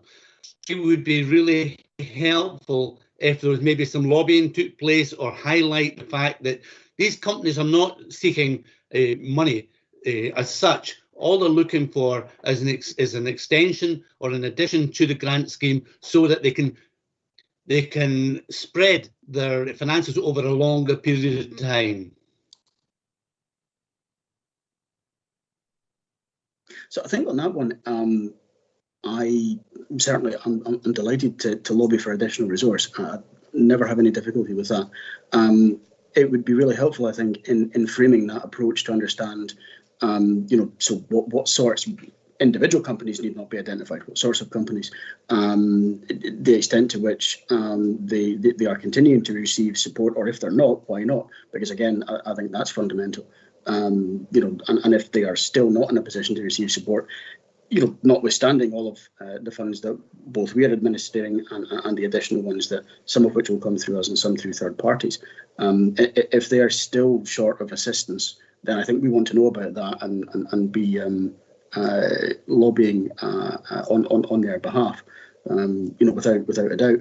And in fairness, that's something that we've done both behind the scenes and occasionally publicly, effectively from the start of the first property-based scheme, as soon as the first gaps in that scheme became apparent.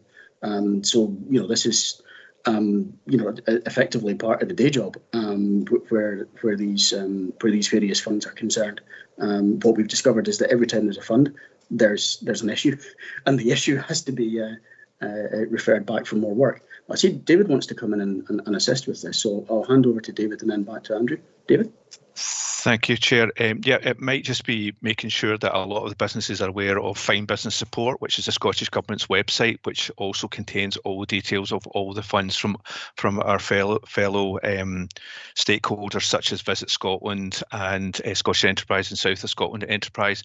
And also, it's probably worth mentioning that a good number of the businesses who have not fallen within the strategic framework and the specific fund have been supported through South of Scotland Enterprise through some of the support that they have, so they've been able to give them some funding through cash flow to I guess help with their survival and sustainability. Thank you. No, it's really just to thank you very much for that, and that's been helpful. Thanks, Andrew. I'll move on to Councillor Thompson. Stephen? Thanks, Chair. It was just a quick a question and then an assurance, really. But in 3.71, in terms of other support for council property tenants, can we look at how that, or we make sure that includes where there's common good properties or common good land, where normally there'd be a rent? I know we've had separate papers relation to common good following decisions at committees like this in the early part of the COVID. But just so that we don't miss out on people by accident, because I know that is another category, if you like. So it's just that reassurance. The other thing is, in terms of the information that we publish, and I know it comes thick and fast and we have to stay on top of it, but just so that everybody in the region who's now well used to sharing information online has access to quickly updated information on the Support DG website, and that's consistent, because I think if we can get that information out there, even if it's just like what David was talking earlier about the tax reference number, that's gold dust really to people who could save themselves a lot of grief. And if that's signposted, I don't know if, obviously as members, we shouldn't be doing the website, but I'm sure we have staff on hand to update as soon as we agree a decision at this committee, who can follow those action points through and keep things updated. So it's really just a plea to make sure that we're digitally up to speed, because that's where people are operating nowadays, and that decisions from today get sort of implemented on the website, so we're communicating as effectively as possible. Thanks, Chair. Stephen, thanks for that. I think it's a really good point. The more that we can put out proactively, the more we can help to alleviate even just a little of the burden that is placed on the staff for dealing with the first contact and applications. So, Steve, on those 2 points, can you assist, please? Yes, Chair, certainly. Just picking up on the second point about information that's on the Support DG website, that is updated on a frequent basis. Whenever there are changes and updates, they get added on pretty much straight away, and we'll review, I think, the FAQs that we've got on the website to capture some of the points that have come up in discussion this morning, and some of the advice that would benefit from a wider airing. With regard to the rent holidays, certainly where we have council premises and land that's rented out in that way, it would be the intention that they would also be eligible for consideration of rent reliefs or rent holiday. We do have a number of premises that are rented to community groups and organisations, for example, and we have a list of those. So it's certainly intended that this support would also cover those as well as the kind of business and commercial tenants that we have. Thanks, Chair. Thanks, Steve. I think that is helpful. Stephen, do you want to come back? It was purely on the common good issue, and again more for process. I'm not clear that which committee is best in terms of determining on behalf of common goods if they have a rent holiday. So it's more just a technical thing, but I'm sure the principle and the intention is to provide that relief. But it was just if this is the right committee to make that decision on behalf of common goods subcommittees, which I know there's complexities about how common goods are administered. So it was really just can we make the decision on behalf of common goods to give that rent relief, or would we have to do it through the common goods subcommittees? It was really just a technical issue. Okay, Chair, we'll take that point away and discuss with our colleagues in communities. Okay, I think that would be helpful, and maybe just a note to members of the outcome of that would be handy in due course. Okay, members, I will pause and just double check in case there is anyone else who is indicating that they wish to speak. And if there is not, we will move to the recommendations. I'm very grateful for your input in this really important piece of business. So turning to the recommendations, at 2.1, can we note the provisions of the COVID-19 Strategic Framework Fund that's set out in section 3.4 of the report? At 2.2, note the levels of applications for support to the Strategic Fund in its initial stages and the significant increase in applications for support following the changes in tier restrictions to tackle the surging COVID cases. That's again is set out in section 3.4. Can we note the further sector funding support schemes announced by the Scottish Government as at section 3.5 of the report? 2.4, can we consider and agree the approach to utilise the discretionary funding provided to the local authority by Scottish Government to support local businesses as set out in paragraph 3.6? And I wish to propose that we do that with the deletion of the reference to universal credit as a disqualifying factor. And I'll pause just in case any member is otherwise minded. I take it we are agreed. Thank you, members. I think that's important. And finally, at 2.5, to agree to the application of a rent holiday to tenants of council-owned and managed industrial and commercial properties for the further period of 3 months, subject to consideration of business need as set out in section 3.7 of the report, at a total maximum cost of £60,000 for the 3-month period. And are we agreed to that? I take it that we are. Members, thank you very much. Steve, David, thank you very much for your input on this one. We appreciate everything that you and your team are doing in this crucial work. So, members, I want to move on to item 9, after consideration of which I would propose a break. More than 2 hours in front of a screen is enough at any given time without something of a pause. But we will, for the meantime, move on to item 9, which is the Economic Recovery Plan Skills, Employment and Inclusion Update. It's update on young persons' employability, the report by Director of Economy and Resources. At our November meeting, we were provided with an update on developments, skills, employment and inclusion within our economic recovery plans, including announcements on support from both governments and how we would look and address these opportunities with local partners. The report provides us with further information on that work, including proposals for the Council as an employer to create job placements into a range of professional roles, and also our role as a gateway organisation for Kickstart. That's in regard, well, with regard to small and medium enterprises. Also includes a pilot scheme for the forestry sector. Lynn Burgess is here to assist if members have any questions. Lynn, welcome. Is there anything you'd like to add to the report at this point, please? Thanks, Chair. No, nothing to add to the report. Thanks. Thanks very much, Lynn.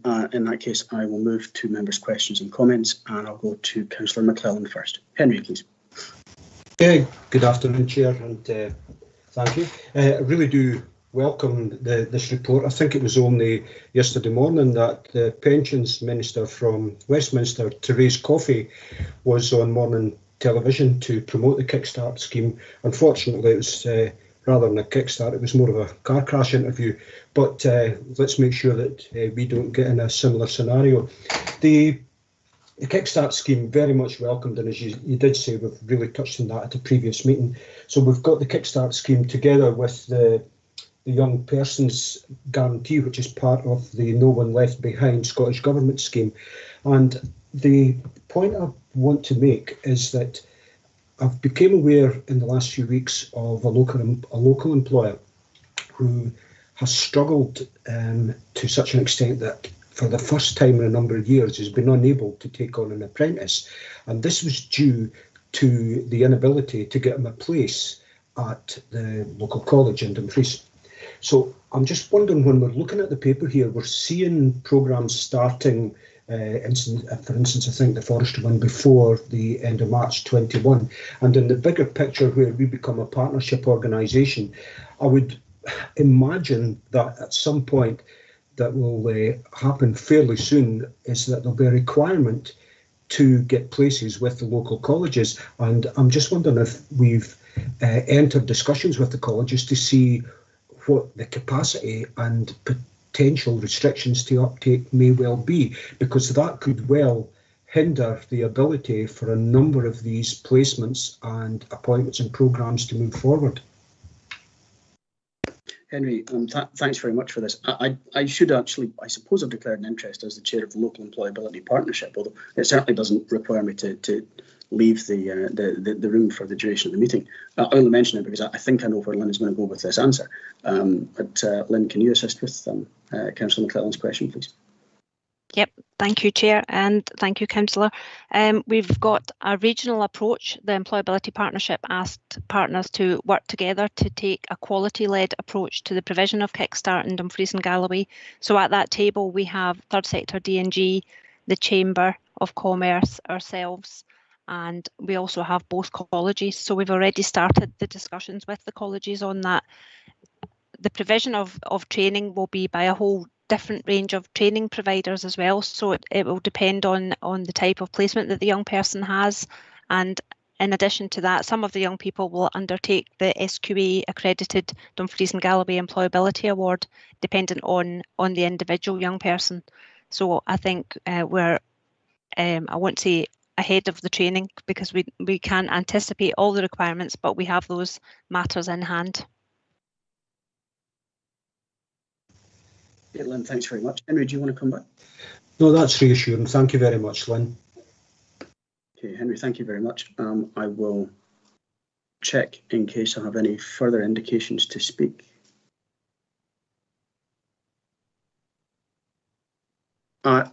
Indeed I do. I'm glad I paused. Stephen Thompson. Stephen, carry on, please. Thanks, Chair. Yeah, no, I mean, I really welcome what this could lead to, especially in terms of the number of opportunities for people to enter health and social care, where obviously clearly at the moment we have a great need to provide that pathway for young people to get into that, and it's certainly something that we've found our community needs now more than ever, obviously with the strains being put on our services in health and social care, and particularly in social work. So very much welcome that. But I think the clarity I'm seeking is actually around the 10 FTE positions, which are alluded to. I think it's on page 81 in the report, but I can't see how that's costed. You know, so it's really just to get an understanding of the table at the very end, which sort of outlines the breakdown of the costs on page 85, which seems to basically state, you know, how the number of placements in each sort of part, and then levels of costs for administration, for example, where it mentions FTEs, but 10 FTEs alluded to earlier in the report is absent from that. So I'm not sure where the funding for that comes from. So if we could get clarity on that, that'd be really helpful. Thank you. Thanks, Stephen. Lynn, the 10 FTEs, I think those are externally resourced, but they don't seem to feature in the table. So can you clarify, please? Thank you, Chair, and thank you, Councillor Thompson. Yes, we've got two different strands of funding that we're reporting on in this report, and they are interlinked. So the 10 FTE refers to the Young Persons Guarantee funding, which is Scottish Government funding, which we've received to support people, young people, I should say, into positive destinations. So this is focused on that one-to-one employability support, and the 10 FTE will be funded entirely out of that Young Persons Guarantee.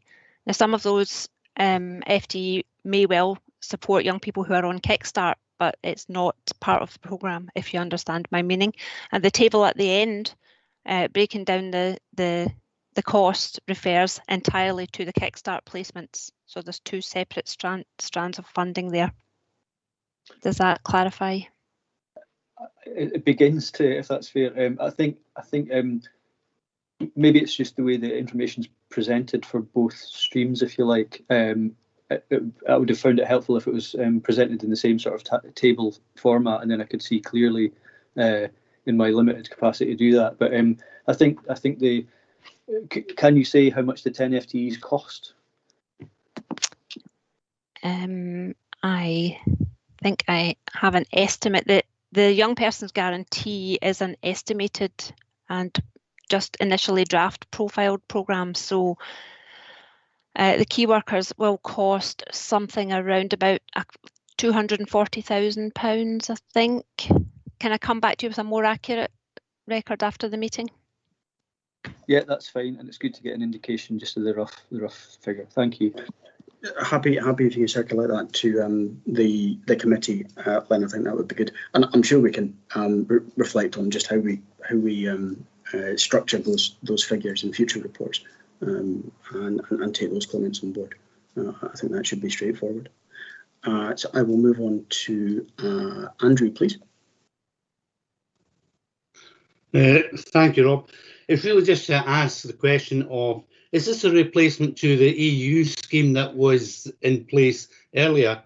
And how does this fit in with all other schemes for assisting youngsters into employment? Thanks, Andrew. Lynn, can you assist with that, please? I can, thank you, Councillor. The EU programmes are still in existence, so they're being delivered within the Employability and Skills team. We have the No One Left Behind programme, which is an all-age employability service, and that is matched to European programmes. Sorry, I'm just going to turn my camera off. I've got bad connection. Hopefully that will help. Can you still hear me okay? I think that has helped, yeah. You're coming through fine. Okay, so the EU programme is continuing on. I'm sorry, Councillor, I would have forgotten the second part of your question. What I'm trying to identify is, are we creating duplication of opportunity for the youngsters? Because the last thing we want to do is to create a situation whereby we are undertaking a project that in actual fact is already being supported. So it'd be helpful to know, is there duplication taking place? Thank you. Yes, that's an important point. So we have a Young Persons Guarantee Partnership, which is a subgroup of the Employability Partnership for that specific purpose. And the Employability Pipeline is an organiser which takes young people and actually adults as well from that point of engagement right through to being in the workplace. And we organise all the provision in the region along that pipeline to try to ensure that we have appropriate provision in each geographical part of the region. So that's undertaken by the Employability Partnership overall and by the specific Youth Guarantee Partnership, which has those key partners around the table. So I think the point being, Lynn, that part of that process is to ensure that there's effectively additionality rather than duplication, so you could maximise the opportunities effectively. Absolutely, yes. Sorry, I should have. Yeah, it's to make sure that we maximise and align the most efficient use of the resources available to the region. No, that's helpful, and that clarifies the position. Thank you. Thanks very much, Andrew. Thank you, Lynn. I'll move on to Malcolm Johnson, please. Malcolm. Thank you, Chair. It was, I was going to ask the same thing as Andrew there for a moment, but to go back to Stephen's point earlier, again, it's a wee bit about the clarity of the costings here. It's, to me, that it looks a wee bit woolly. I've completely welcome this approach. I think it's fantastic to try and get as many young people into employment as possible. I'm fully supportive. It's just when I get things like in the recommendation 2.4, where there's opportunities to attract funding and support from partners that contribute to meet the investment costs. It was really just how likely is that to happen? Because the way I'm reading this is the 685,000 is the maximum. Is that the case? And are we pursuing other funding to mitigate part of the cost? Thanks, Malcolm. Lynn, can you assist on those points, please? Yes, I can help with those points. So the breakdown of the costs are as accurate as we can make them at this possible time. We've had a lot of support from payroll to make sure that they're accurate. So the global cost we think is fairly accurate, although there will be a likely increase in the Scottish local government living wage to be factored in. So that should be the maximum costs. In terms of funding, we have a young person's guarantee allocation just now, which is what is referred to further up in the paper where we talk about the 10 FTE. Some of that funding can be committed and used by the end of March this year. And there is a possibility that there will be additional funding on the young person's guarantee for the next financial year. We are actively pursuing that as part of the SLADE, the Scottish Local Authority Economic Development Group. But at this time, we don't know whether that will be forthcoming or not. Okay, thanks very much, Lynn. Malcolm, does that help? Yes, it does. I understand it. So nothing's in tablets of stone at the minute when it comes to funding from all sources. So we've got to take cognizance of that. Indeed, I think that's a sign of the times, perhaps. I'll bring in Councillor Dryborough, and then I think we shall go to the recommendations. Archie? Thanks very much, Chair. Just to sort of try and answer part of Malcolm's question, in that COSLA, the Economy Environment Group, are looking to and trying to get support from Scottish Government for future funding for the actual things that we're doing here with Kickstart, and also getting the young people into work. Really grateful for that, Archie. I think that's very helpful. And in turning to the recommendations, I think I just want to re-emphasise how important this is as a piece of work. And while we naturally wish to focus a good deal of attention on the immediate, I guess, response to economic emergency, which was the previous report, this is all about the not too distant future and providing opportunity, which is no less important. And I'm very grateful to Lynn and Melanie and the Local Employability Partnership for the work that they have been doing on this. Again, against some fairly tight deadlines and shifting timescales. Members, will turn to the recommendations, and are we content at 2.1 to agree the proposed partnership delivery of, my apologies, my screen is misbehaving. I'll start that again. Are we content at 2.1 to agree the proposed partnership delivery of the Young Person's Guarantee funding and the work the Council is leading with partners through the Local Employability and Skills Partnership to maximise use of this scheme, that's as outlined at paragraph 3.2.3. At 2.2, are we content to support the Gateway Partnership working undertaking with the forestry sector and agree the Council's bid as a gateway organisation for 30 places for private and third sector organisations not supported elsewhere? That's as detailed at paragraph 3.3.1 and 3.3.2.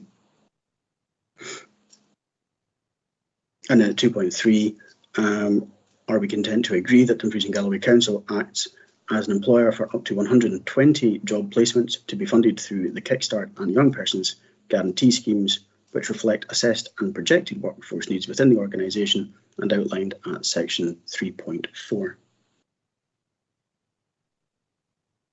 And then at 2.4, agree to recommend to Finance, Procurement and Transformation Committee that funding estimated of up to 685,000 is allocated and reflected in the 21-22 budget to fund the balance of this programme to create 120 paid work placement opportunities for young people aged 16 to 24, as detailed at section 2.5, noting that opportunities to attract funding and support from partners that could contribute to meeting this investment cost will continue to be pursued. Andrew, I've only just seen your hand go up there. I will bring you in though. Andrew?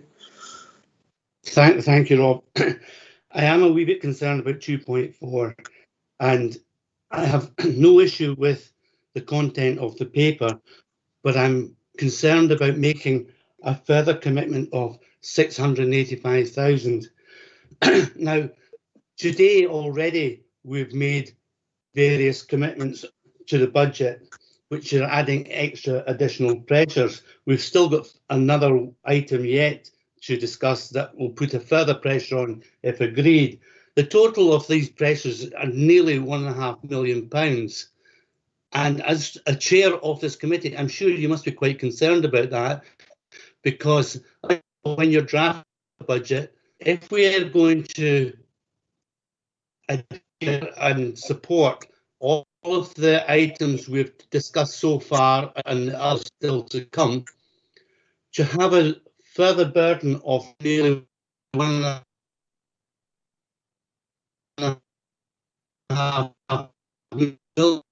million,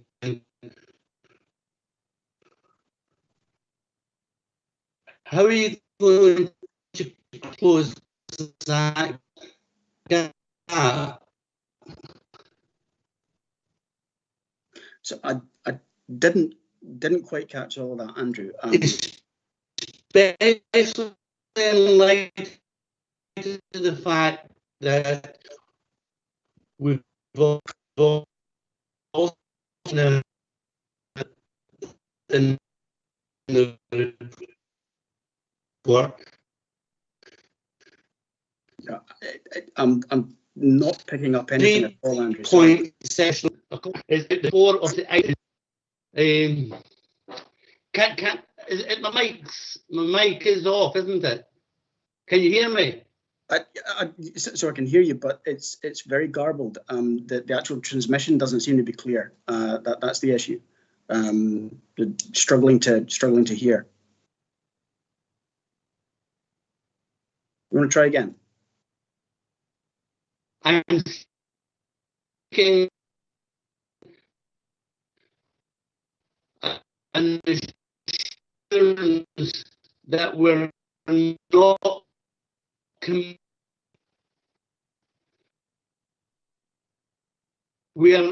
are we committed? Do you hear that? Sort of one word in three.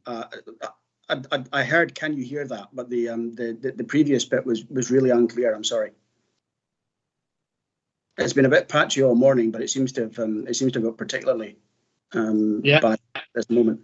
Well, wait a minute. It's making a commitment to 685,000. That is my concern. If this goes to and gets agreed at Finance and Procurement Transformation Committee, we are more or less committing 185,000 within the budget. What I am saying is that collectively, throughout all of the reports, we're looking at an additional £1.5 million budget. That is against a background of 3.7 million of additional that's on our budget. What I'm asking is, how do we build that into the budget?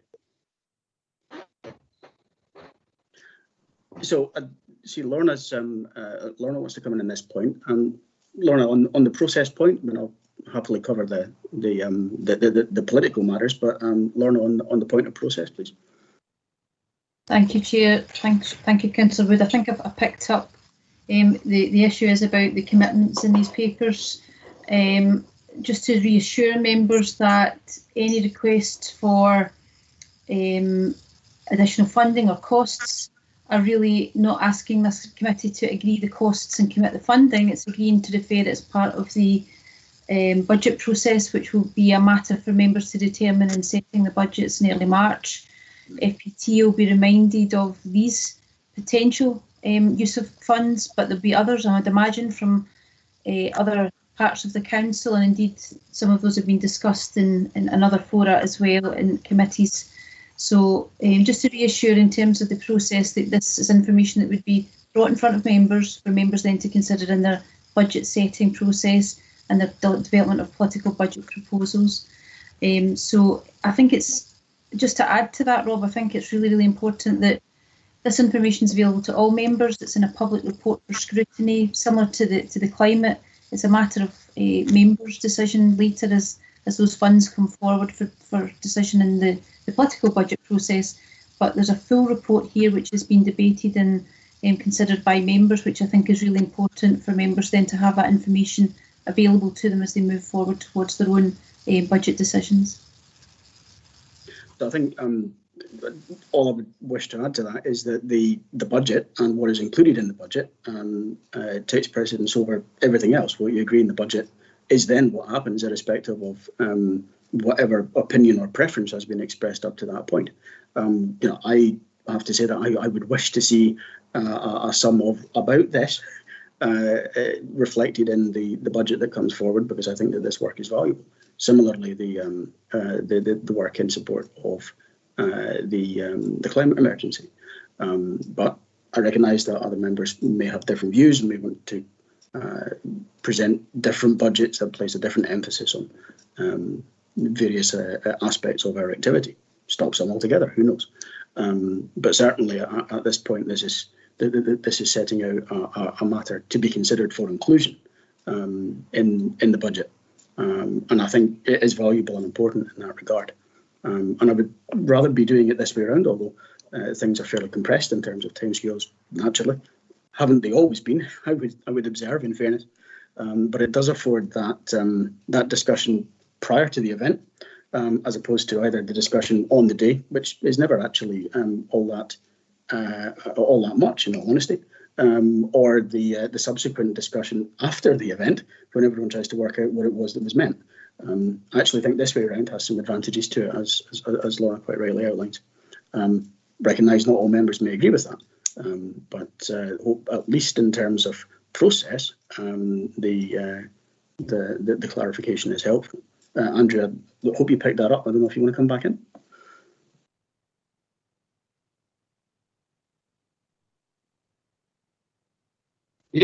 Was to ensure that myself or anybody else is not committing themselves to this at this stage. That if this comes forward in the budget process, that we have more or less endorsed it by agreeing 2.4. That's all I'm trying to say. There's nothing political behind this whatsoever. It is a concern about the additional pressures to the budget that are now being brought for consideration. And I just find it really quite worrying. That's the reality of it. You know, if within the papers somebody was showing us where the money was coming from, that would be helpful. But this is not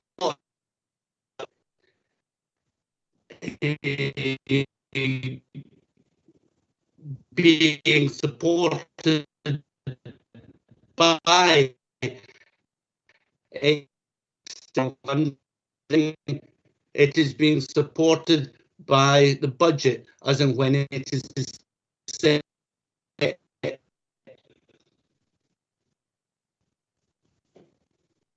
So I think in terms of recommendation, this is to agree to make a recommendation that funding of up to that is allocated and reflected in the budget. But clearly it's then up to the budget setting process to actually do that or do something different.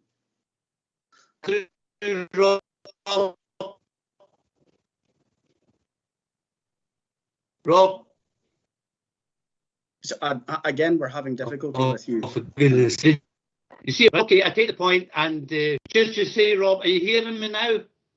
It comes and goes, Andrew. Sometimes it's very clear, sometimes it just hangs up completely. I'm sorry. It's just to say I accept the situation at present, and move on. Okay, I think I got most of that, and we'll take it that we can move on and agree 2.4 with that clarification that has been provided.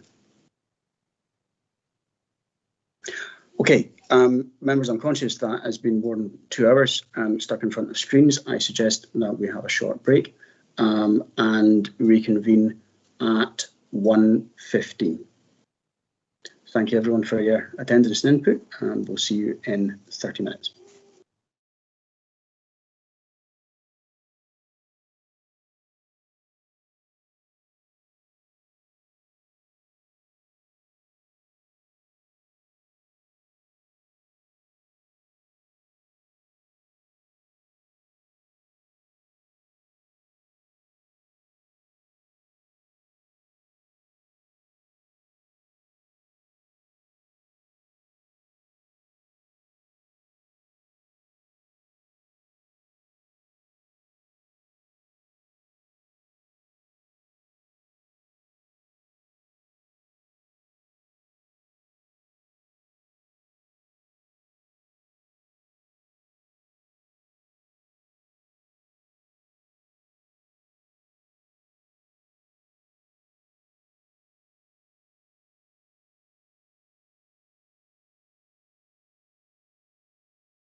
So that's 1:15. Are we ready to continue?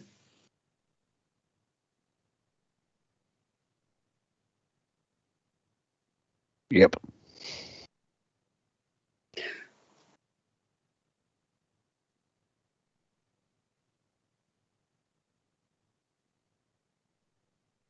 Okay, thank you, members. Welcome back. We will move on to item 10, which is Local Development Plan 2, Supplementary Guidance on Open Space Strategy, Open Space and New Development, report by Head of Economy and Development. This report seeks approval for the draft Open Space and New Development Supplementary Guidance, and that'll be published for 6 weeks public consultation. Wendy McLeod is here to assist if members have any questions. Wendy, welcome. Is there anything that you would like to add to the report before we go to questions, please? Good afternoon. No, I've got nothing further to add. Thank you. And I would welcome any questions. Thank you. Thank you, Wendy. We'll open this to members' questions and comments. And I have Katie first, please. Katie? Thank you, Chair, for that. First of all, I do welcome the fact that we have got these documents as an appendix. I know other members have shared my sentiment. We're quite surprised how small our papers were this time round, and yeah, obviously we've got the appendices. So I have been online and I have looked at the draft strategies and the documents before coming into the committee today. There's a few points that I wanted to raise, and it's maybe better that I can perhaps as a member, elected member, feed into the consultation as well. But I'm just slightly concerned that when I look at if I look at the first one, which is the open space strategy document, there's no reference to our new council priority for climate change in there. It makes reference to our previous priorities, but there's no reference to climate change. And when we're looking at open spaces, I would expect there to be littered the words of biodiversity and the environment throughout that. Obviously, there's lots of references to green corridors. And again, I think it's really important that we as a local authority make direct reference to the importance of biodiversity for those green corridors. I'm also, having gone through there, I'm a member, I'm the elected member of representative that sits on the Dumfries and Galloway Outdoor Access Forum. So on page 15 of the document, when it refers to other documentations, can we link in the National Outdoor Access guidance on that, because these are national policies that we should be adhering to. And on page 20, there's a couple of individual organisations that have been missed out, including the Southern Upland Partnership, which I sit on, and also the Solway Firth Partnership. So we've got other Lough Ken and we've got Galloway Glens in there. So it's just really to add these in. As I say, there's maybe other points, but those are just a few. So I'm wondering, can elected members also feed into that? And when will the consultation go live on the website for the public to make their feedback? Thank you. Thanks, Katie. So a number of questions there, Wendy. Can you assist with those, please? Thank you very much, Councillor Hagman. And I've noted all the points which you've raised. This is a draft strategy for consultation. We can certainly review it as it stands and add greater emphasis to certainly climate change. We have addressed it and biodiversity, but given your comments, we might need to emphasise it further. We can certainly refer to the Outdoor Access Forum and the national strategy there, and as appropriate, make appropriate reference to the Southern Uplands Partnership and the Solway Partnership. So we can certainly take on board these comments, and certainly it would be addressed through the consultation process. We have developed the document, I should add, in close consultation with our colleagues in communities, particularly the Outdoor Access team, and also with communities in terms of the management and maintenance of open space. And The next part of your question was, when will the consultation go live? We are currently considering that with our colleagues in communities. Whilst we can legitimately undertake online consultation, certainly in accord with the current COVID restrictions, we're working with our colleagues in communities about the best way to proceed to ensure that any consultation we undertake will be inclusive. So, the actual consultation period will be agreed once we've got these other issues sorted out. So we may actually not undertake the consultation. It might be sort of later on in the spring. That's what we're considering at the moment. Does that answer your questions? It does, thank you. I mean, obviously, if it's going to still go through communities, that's fine. And I was going to ask that the Outdoor Access Forum be put down as a list of one of the consultees right, yep. of that. But no, I really appreciate your answers. Thank you. Thank you. Thank you, Wendy. Thank you, Katie. I will check just to see if there are any other questions or comments. See, Councillor Nicholson doesn't have a copy of the appendices. I would assume that that is available to any member that requires a print copy still. Certainly, I for one was happy that the papers were able to fit through my letterbox by doing the appendices electronically, but I recognise that that will not necessarily suit all members. So I assume that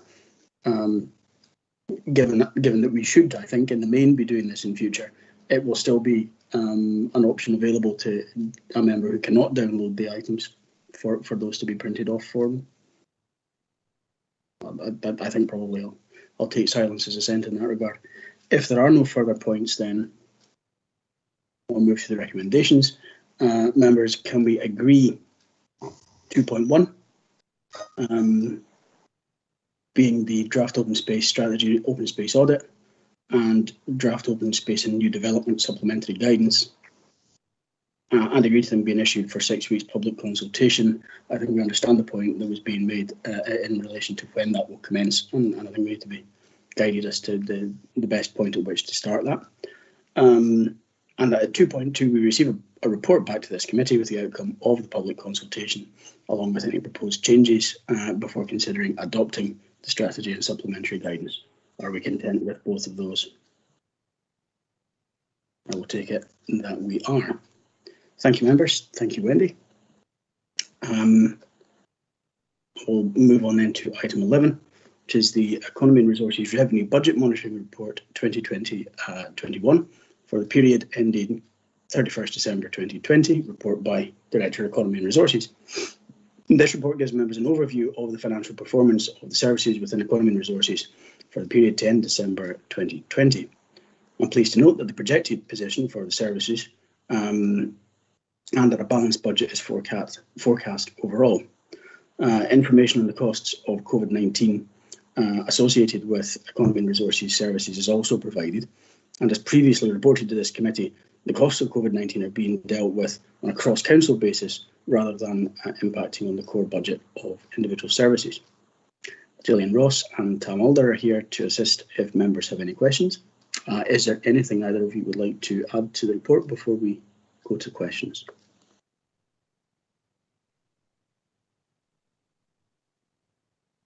Nothing further to add, Rob. Thank you. Thanks very much, Gillian. Welcome.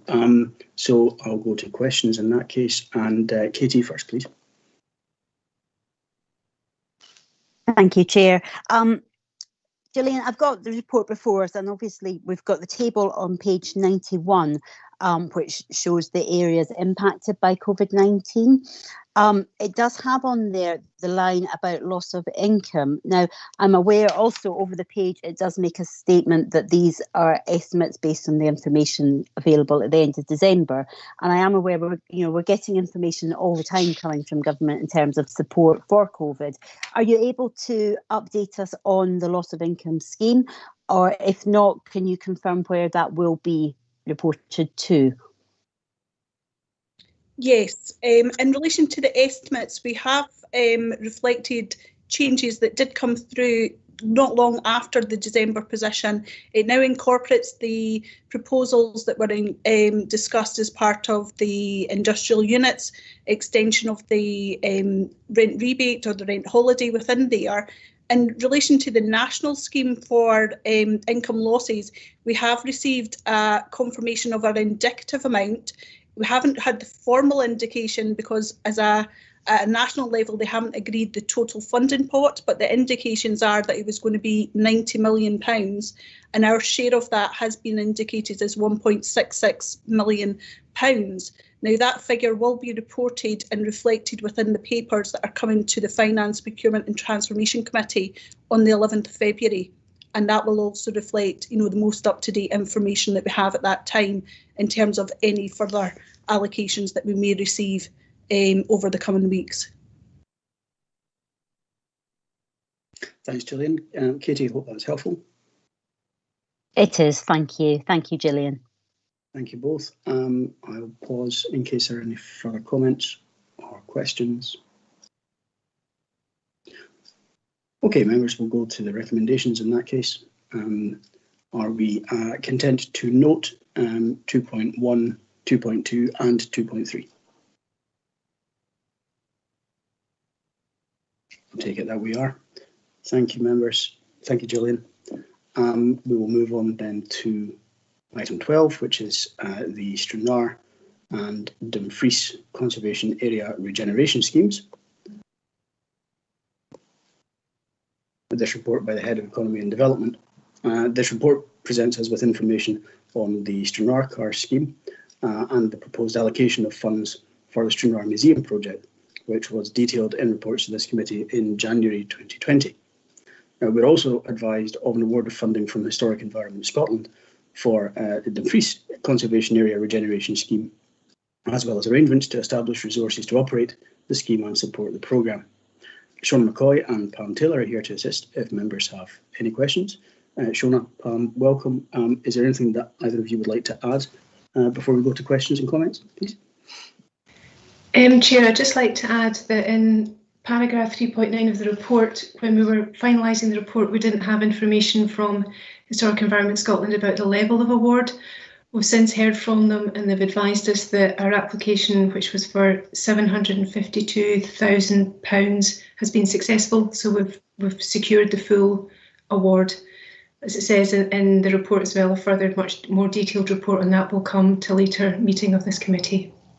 Nothing further to add apart from that. Thanks very much. Appreciate the clarification, Shona. I think that's good news, certainly. Pam, anything from you? Just to say good afternoon, everyone, and I have nothing further to add, but I'd be happy to take any questions. Thank you both very much. So I have Ivor Hislop first. Ivor. Thank you, Chair. Just a quick one. It says in here that the Dumfries Conservation Officer will be a temporary post. How long is that for, and are we confident that we won't have to extend that post? Will we be able to do the work in the time that we've allocated? Thanks, Ivor. Shona, is that one for you? Yeah, thanks, Chair. Yes, in response to Councillor Hislop, the Conservation Area Regeneration Scheme is a 5-year project. So the scheme needs to be delivered within that 5-year period. So that there's no extension envisaged within that. Thanks, Shona. Ivor, is that helpful? In employment terms, if you have someone on a 5-year temporary contract, can you, or a fixed term contract, can you do that, or would that, after so many years, do they become a council employee? So that is a very good question, and certainly one I can answer. Shona, I don't know if you can assist with that. Steve, do you want to come in on that? I see you switching your camera on. Yeah, thank you, Chair. Obviously, we'll liaise with our HR colleagues in terms of this appointment, but Councillor Hislop is correct in that after a set period of time, then certain rights accrue to people under employment law. So whilst this will be a fixed term project, and therefore will be an appointment under a fixed term contract, that contract will then become subject to the provisions of employment law. And that's a situation that we have with many of the fixed term contracts, and we have arrangements in place through our HR policies to deal with that, Chair. Okay, thanks, Steve. Much appreciated. I have a question with regard to Stranraer Museum. Certainly have no difficulty with the proposed allocation of funding. It's a prominent, handsome building in the middle of the town, and clearly its listed status means that we have to do the job appropriately to the highest standard. My concern is, I guess, as you will understand from previous discussions at this committee, the risk or likelihood that we may have to implement some road closures in order to do some of this work, and just wanting to ensure that, even at this early point, we're well sighted on that. Because it could be, for example, that work might be commencing at the same time as we're starting to reopen town centres again. You can imagine that there could be some cause for concern in relation to that. So want to just ask about what we're doing in terms of thinking ahead to manage those issues. If that sort of coincidence were to happen, for example. And just making sure that we've got good communications with the folk who are in the vicinity of the building, and learning, I guess, from what we did so far as a George. Maybe one for you, Pam. Thanks. Okay, thank you. Yes, very much aware of the sensitivities around communication with the community in its widest sense, and particularly the businesses in the vicinity of the museum. The work that is required is such that there is no way in which we can avoid closure of Church Street at some point during the course of the construction period. We have looked at this every which way to try to find ways to minimise that. And certainly the work that is required on that side of the building would be scheduled so it takes place together during the course of the contract, so that we keep the closed period for as short a time as possible.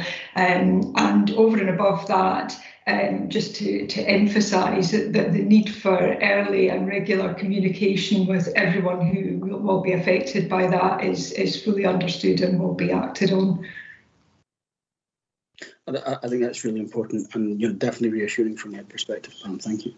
I'll bring in Jim McComb next.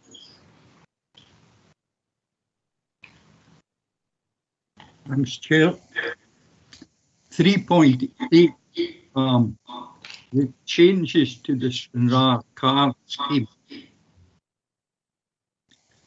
How do these changes help take account of ineligible costs, which most proposals include costs such as repainting?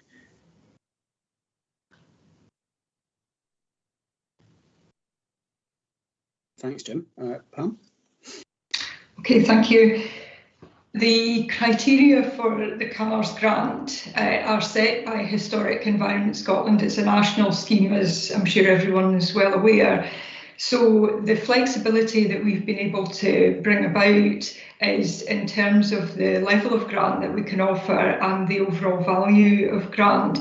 So as the committee will recall, we altered those aspects of the scheme, the rate of grant and the amount that we could award earlier in the process to try to incentivise people and take cognizance of the fact that in any proposal that comes forward for a building, there are ineligible works, and therefore we are only ever funding the eligible works. That's only ever a proportion of the overall package of works for the building. So that is what is meant by the text there. We can't fund under the CARS scheme works which Historic Environment Scotland regard as routine maintenance. So that includes things like vegetation removal, painting of buildings and so forth. What is required under the terms of the scheme are more fundamental repairs. I don't know if that answers the question. I'm still unsure how painting costs can be covered if they are ineligible.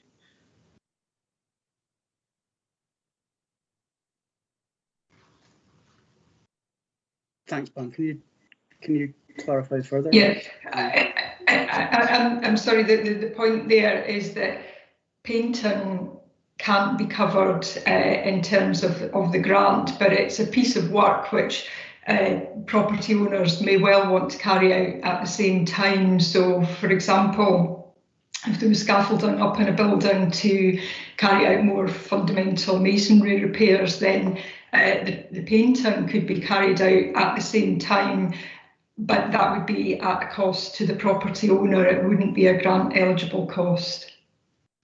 Yes, but as you say, Pam, if the scaffolding was in place, that would therefore be a cost saving to the property owner.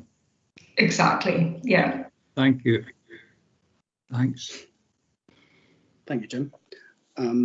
I will just check in case we have any further indications to speak or raise hands. I don't see any, so we will. Oh no, I beg your pardon. We have two. Andrew Wood and then Ronnie Nicholson. Andrew. Thanks, Rob. It's a good report and delighted to see the amount of grant aid that we're going to get for it. However, it does raise the question of regular inspections of the council estate, and how did this museum get allowed to deteriorate to the level it has deteriorated?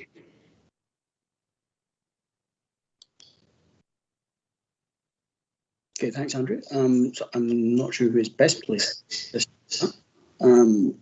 Pam, I don't know if you can help with that point, or I see Steve turning his camera on as well. Wait, Steve, do you want to?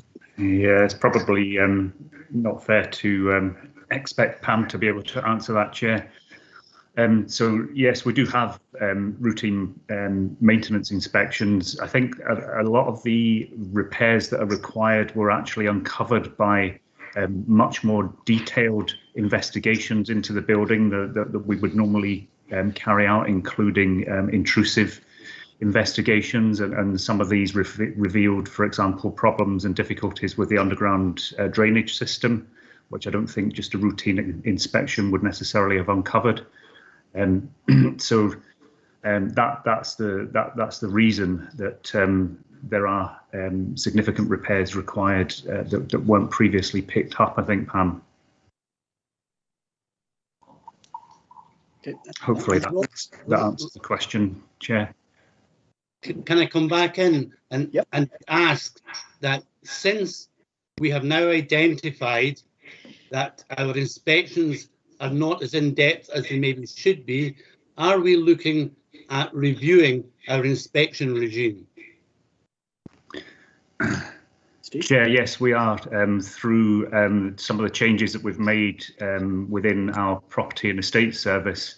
We're currently reviewing the need for those kind of more ongoing routine maintenance inspections. And if Paul wanted to come in and maybe explain a bit more about that, given that this is one of our properties. I see Paul's activated his camera. I will indeed bring him in. Paul? Yeah, thanks, Chief. Thanks, Chair. Yeah, so in terms of our property inspections and the way we undertake that, we've actually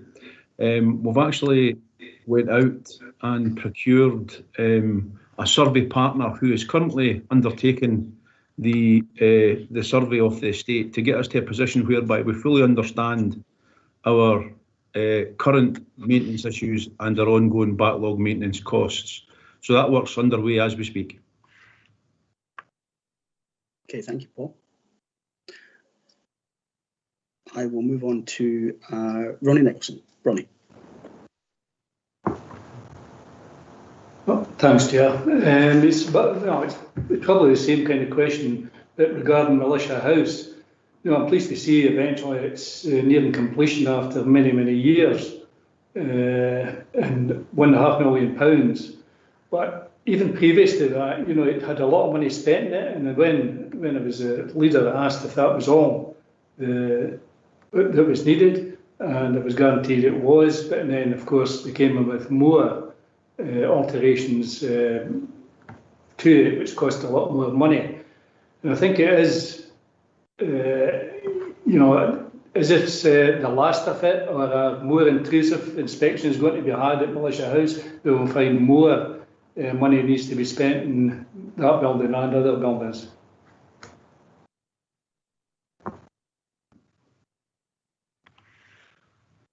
Thanks, Paul. Thanks, Chair. So to answer that question with regards to the particular Militia House issue, so what we've attempted to do at Militia House is to make sure that we undertake all the works necessary to give that building a long lifespan. So in undertaking these works, there has been a significant amount of intrusive surveys internally, and internal works have been carried out to a standard whereby we wouldn't envisage having to invest in that building for a considerable period of time.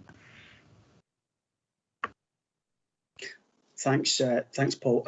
I think that might have just led into item 13, although obviously it's the intrusive survey thing that I think is the link between them.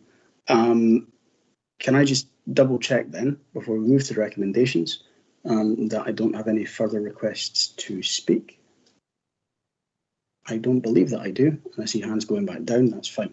Okay, so in that case, we'll turn to the recommendations, and at 2.1, are we content to agree to the allocation of the additional funds from the non-schools capital programme budget for Stranraer Museum? That's as detailed in paragraphs 3.2 to 3.7. I take it that we are. At 2.2, to note the position as regards allocation of the Stranraer Car Scheme property grants, as set out in paragraph 3.8. At 2.3, to note the successful award of funding from Historic Environment Scotland for the Dumfries Car Scheme, as detailed in paragraphs 3.9 and 3.10. And finally, at 2.4, to agree to the recruitment of a temporary dedicated project officer to deliver the Dumfries scheme, as detailed in paragraph 3.11, recognising that the appropriate advice will be sought as outlined by Steve. Okay, thank you, members. Thank you, Shona. Thank you, Pam.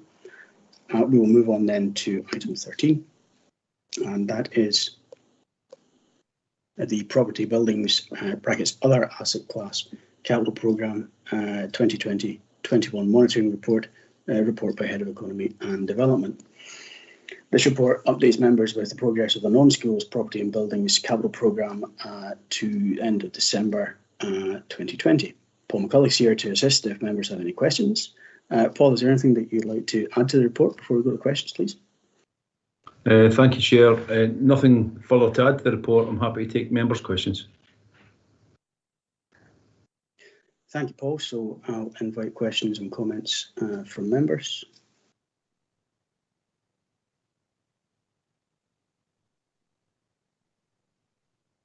Pause in case there's a lag in typing showing up on my screen, but I don't believe there is.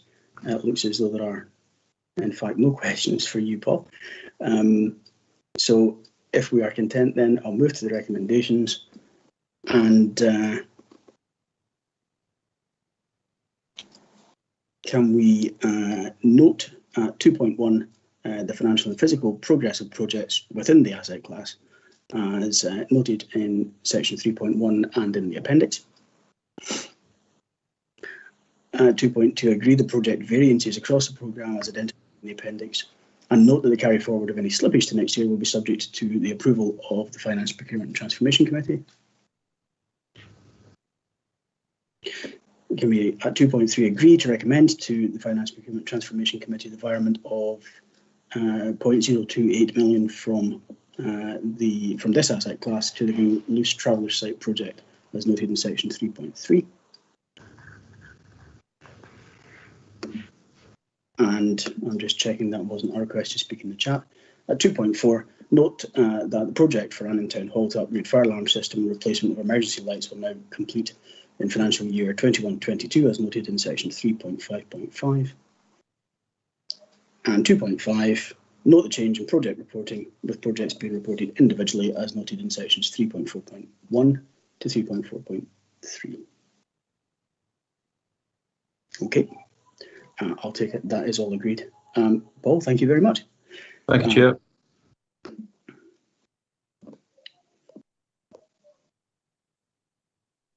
Members, item 14 is a craft worker review, report by Head of People and Transformation. This report informs us of the project to move staff currently on craft worker terms and conditions to the Council's single status terms and conditions.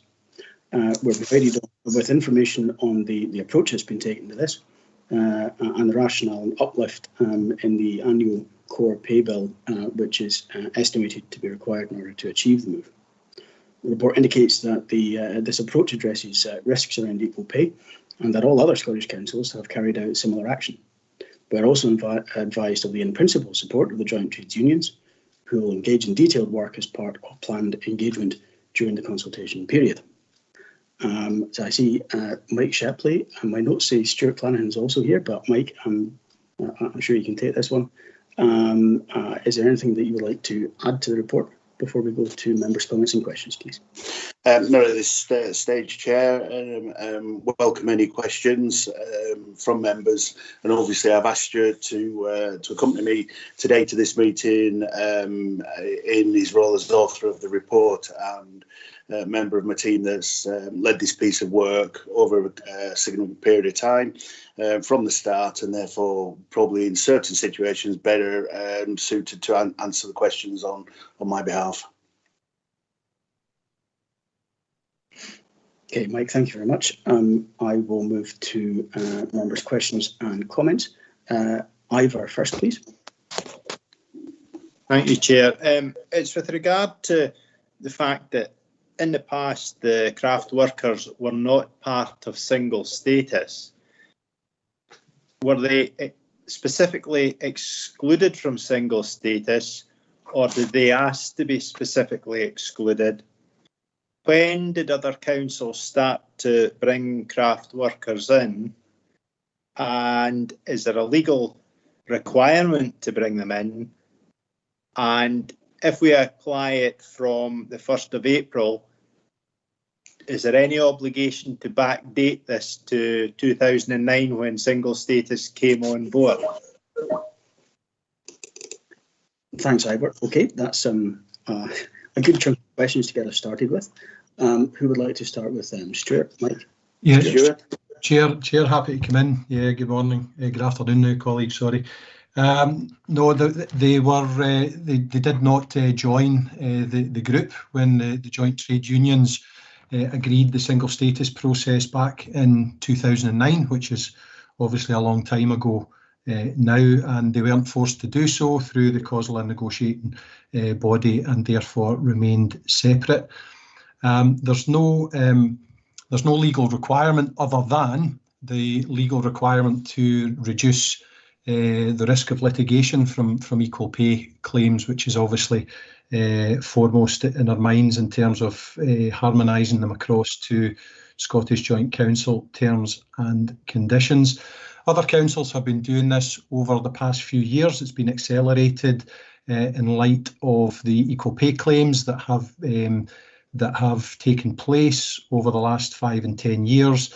There hasn't been any particular structure or format in doing so. Its councils have looked at the situation and decided individually when to implement. There's no legal impediment for the 1st of April either. It just depends on the various consultation and engagement processes that take place. And obviously this is not linked to single status, so it's not linked to the previously agreed conditions of single status. There's no requirement for backdating. I hope that helps. Thank you, Stuart. Thank you. Comprehensive. Okay. Move on to Archie next, please.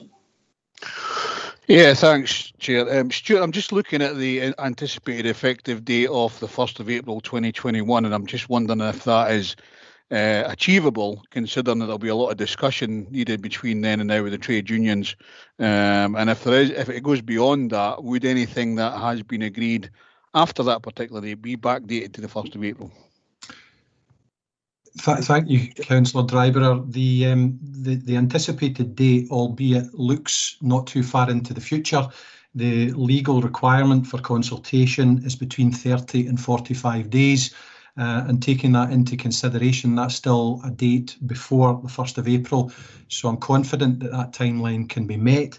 However, that again, if that date moves, whether it's any other date in April or May, then there's no risk to the organisation, or indeed some of the discussions that we've already had helpfully with the trade unions. The 1st of April is a traditional date for making changes, as is the 1st of October for employment legislation perspective. We can work to those timescales, but I'm not concerned about any potential delay that might come from that. Okay, thank you. Okay, thank you very much, Chair. Again, I think that's helpful. I'll bring in Stephen Thompson next, please. Thanks, Chair. Yeah, no, fully welcome this report, and that'll be a great relief, I suppose, to those who are now brought into the same sort of system. It was just really about the 171,000. Obviously, that'll be a recurring addition to the budget. I think it was more just a comment on the fact that, or a question maybe about when did we have sight of the approximate quantum of this, or the amount, if you like, because normally we would have seen this coming, or at least sort of had a heads up that, I mean, this is obviously a piece of work that's taken a while to sort of do, and there'd have been a notional cost. It's never nice to get surprises just before you're sort of thinking about setting a budget. Luckily, it's not too much, and it's going to have a good outcome, hopefully, but it would have been nice to know that this is another bit we're going to have to factor in maybe a wee bit earlier, or was that sensitive at the time before it was agreed? Thank you, Councillor. The work that's involved, and it has been certainly an issue that's been discussed with the trade unions for some time. However, you know, when you commission the work to go through the job evaluation process, and when you're comparing like for like within the new scheme, you want to make those assessments and judgments as close as possible to allow for the planning to take place, and that includes obviously the budgetary process, but equally that the discussions are then contemporary, that you can have those and provide that clarity to the workforce before you really start getting into conversations about what might be the case. You want a little bit more certainty, and so that our approach tends to be the approach that's been replicated elsewhere. But obviously, you know, take the point, and in all of these situations, we hope to get the information to members as early as possible. Okay, thanks for that. Thank you, Stuart. Thank you, Stephen. I don't have any further indications to speak, so we'll move to the recommendations. Members are content with 2.1 to agree the project and the assimilation of craft workers into local government employee single status terms and conditions relating to equality, thus reducing the risk of equal pay claims.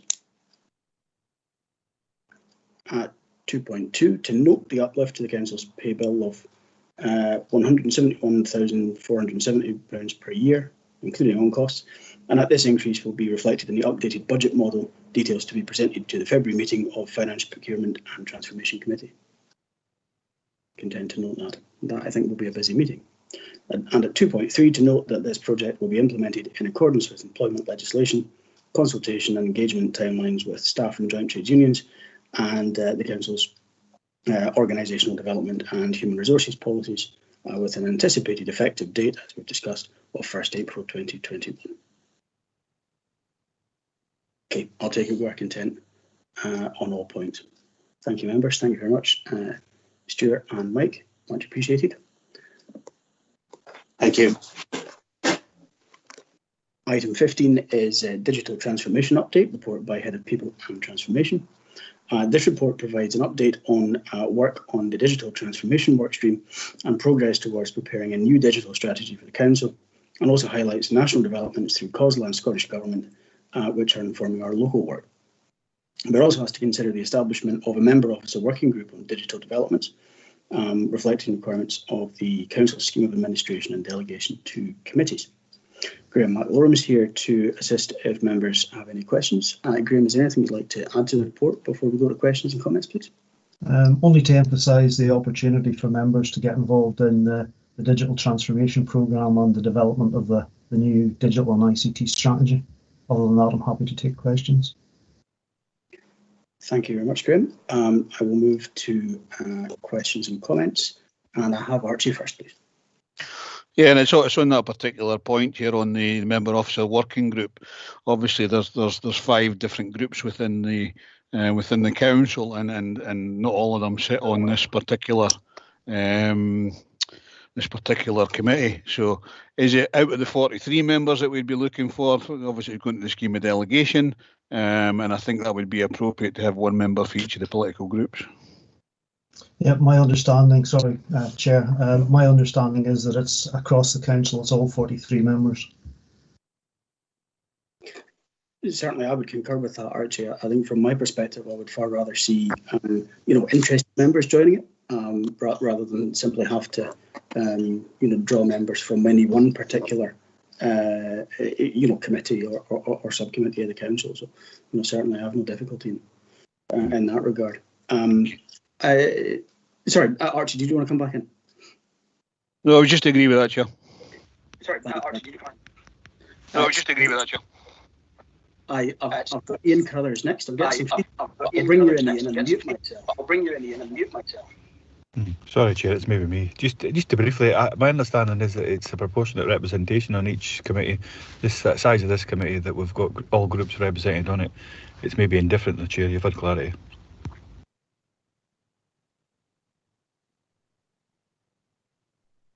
Okay, thank you. Thanks, Ian. I mean, I think we can decide to establish a working group in terms of almost any different combination of and as I say, my own view in this is that I would want to encourage members who have an interest in the area of activity, because I think that this is likely to be the basis on which we'll have the most effective engagement. But I'm keen to hear from other members in terms of taking this forward, or indeed any other comments or questions on the paper.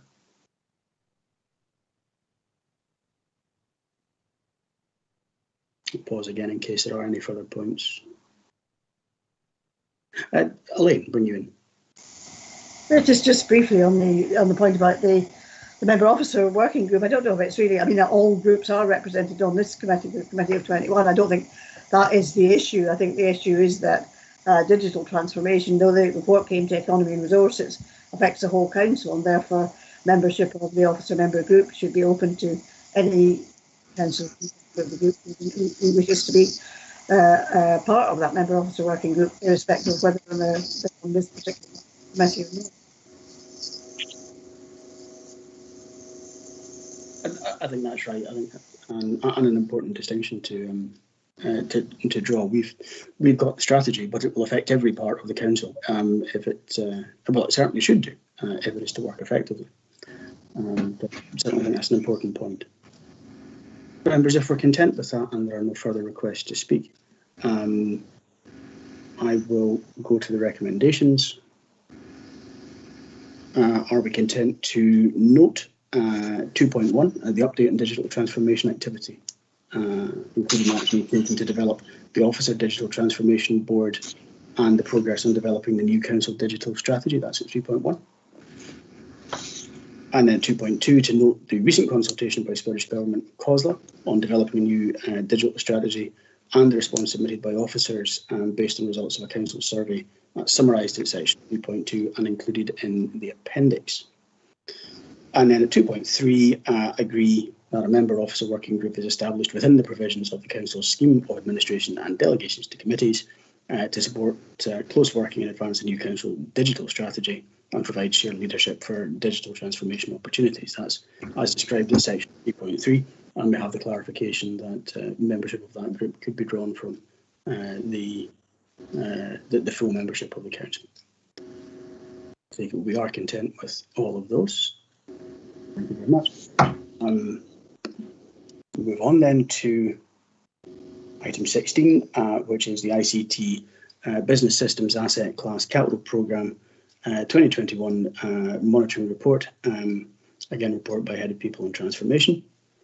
This provides an update on quarterly monitoring of the ICT asset class.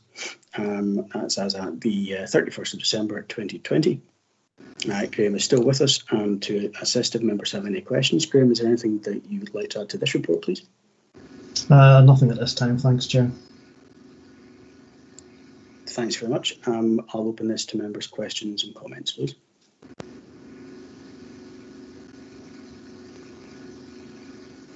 Andrew. Thanks, Rob. Just seeking clarification on 3.2, where it talks about the allocation was increased by 193,000. That was carried forward, which gave you 1.2 million. Now, when I then move over on to 4.3 and 4.4, it talks about how we're currently overcommitted. Are we overcommitted to the 193,000 that was put forward, or are we further overcommitted by a greater amount? Thanks, Chair. We're overcommitted on the 1.268 million. We do that every year because there will be projects that are subject to delay and therefore not paid for during the current financial year.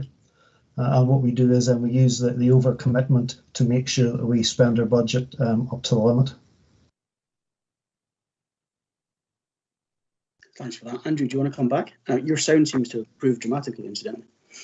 Yeah, no, it's just really to get my head round the 193,000 carryover, that's being used as the overcommitted amount of money so that we're not actually overcommitted, if that makes sense. The answer to that is no. The 193,000 from last year was an invoice that we didn't get in on time.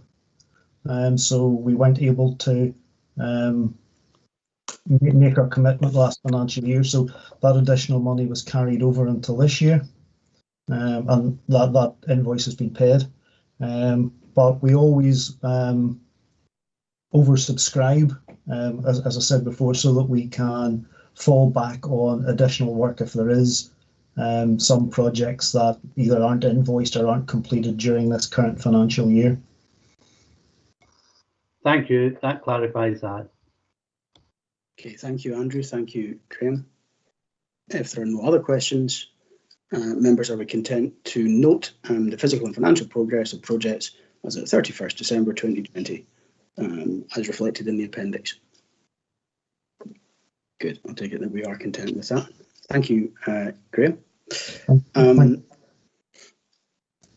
So members, I have no other business deemed urgent due to the need for a decision, but we do of course have an exempt item to consider. So can I move to item 18 and invite members to consider the adoption of a resolution to exclude the public from the meeting in terms of section 50A, brackets 4, paragraph 1 of part 1 of Schedule 7A of the Local Government Scotland Act of 1973. Our members agreed that we exclude the public from the meeting in order to consider this item. Agreed. Okay, before we proceed then, can I ask Claire to assist us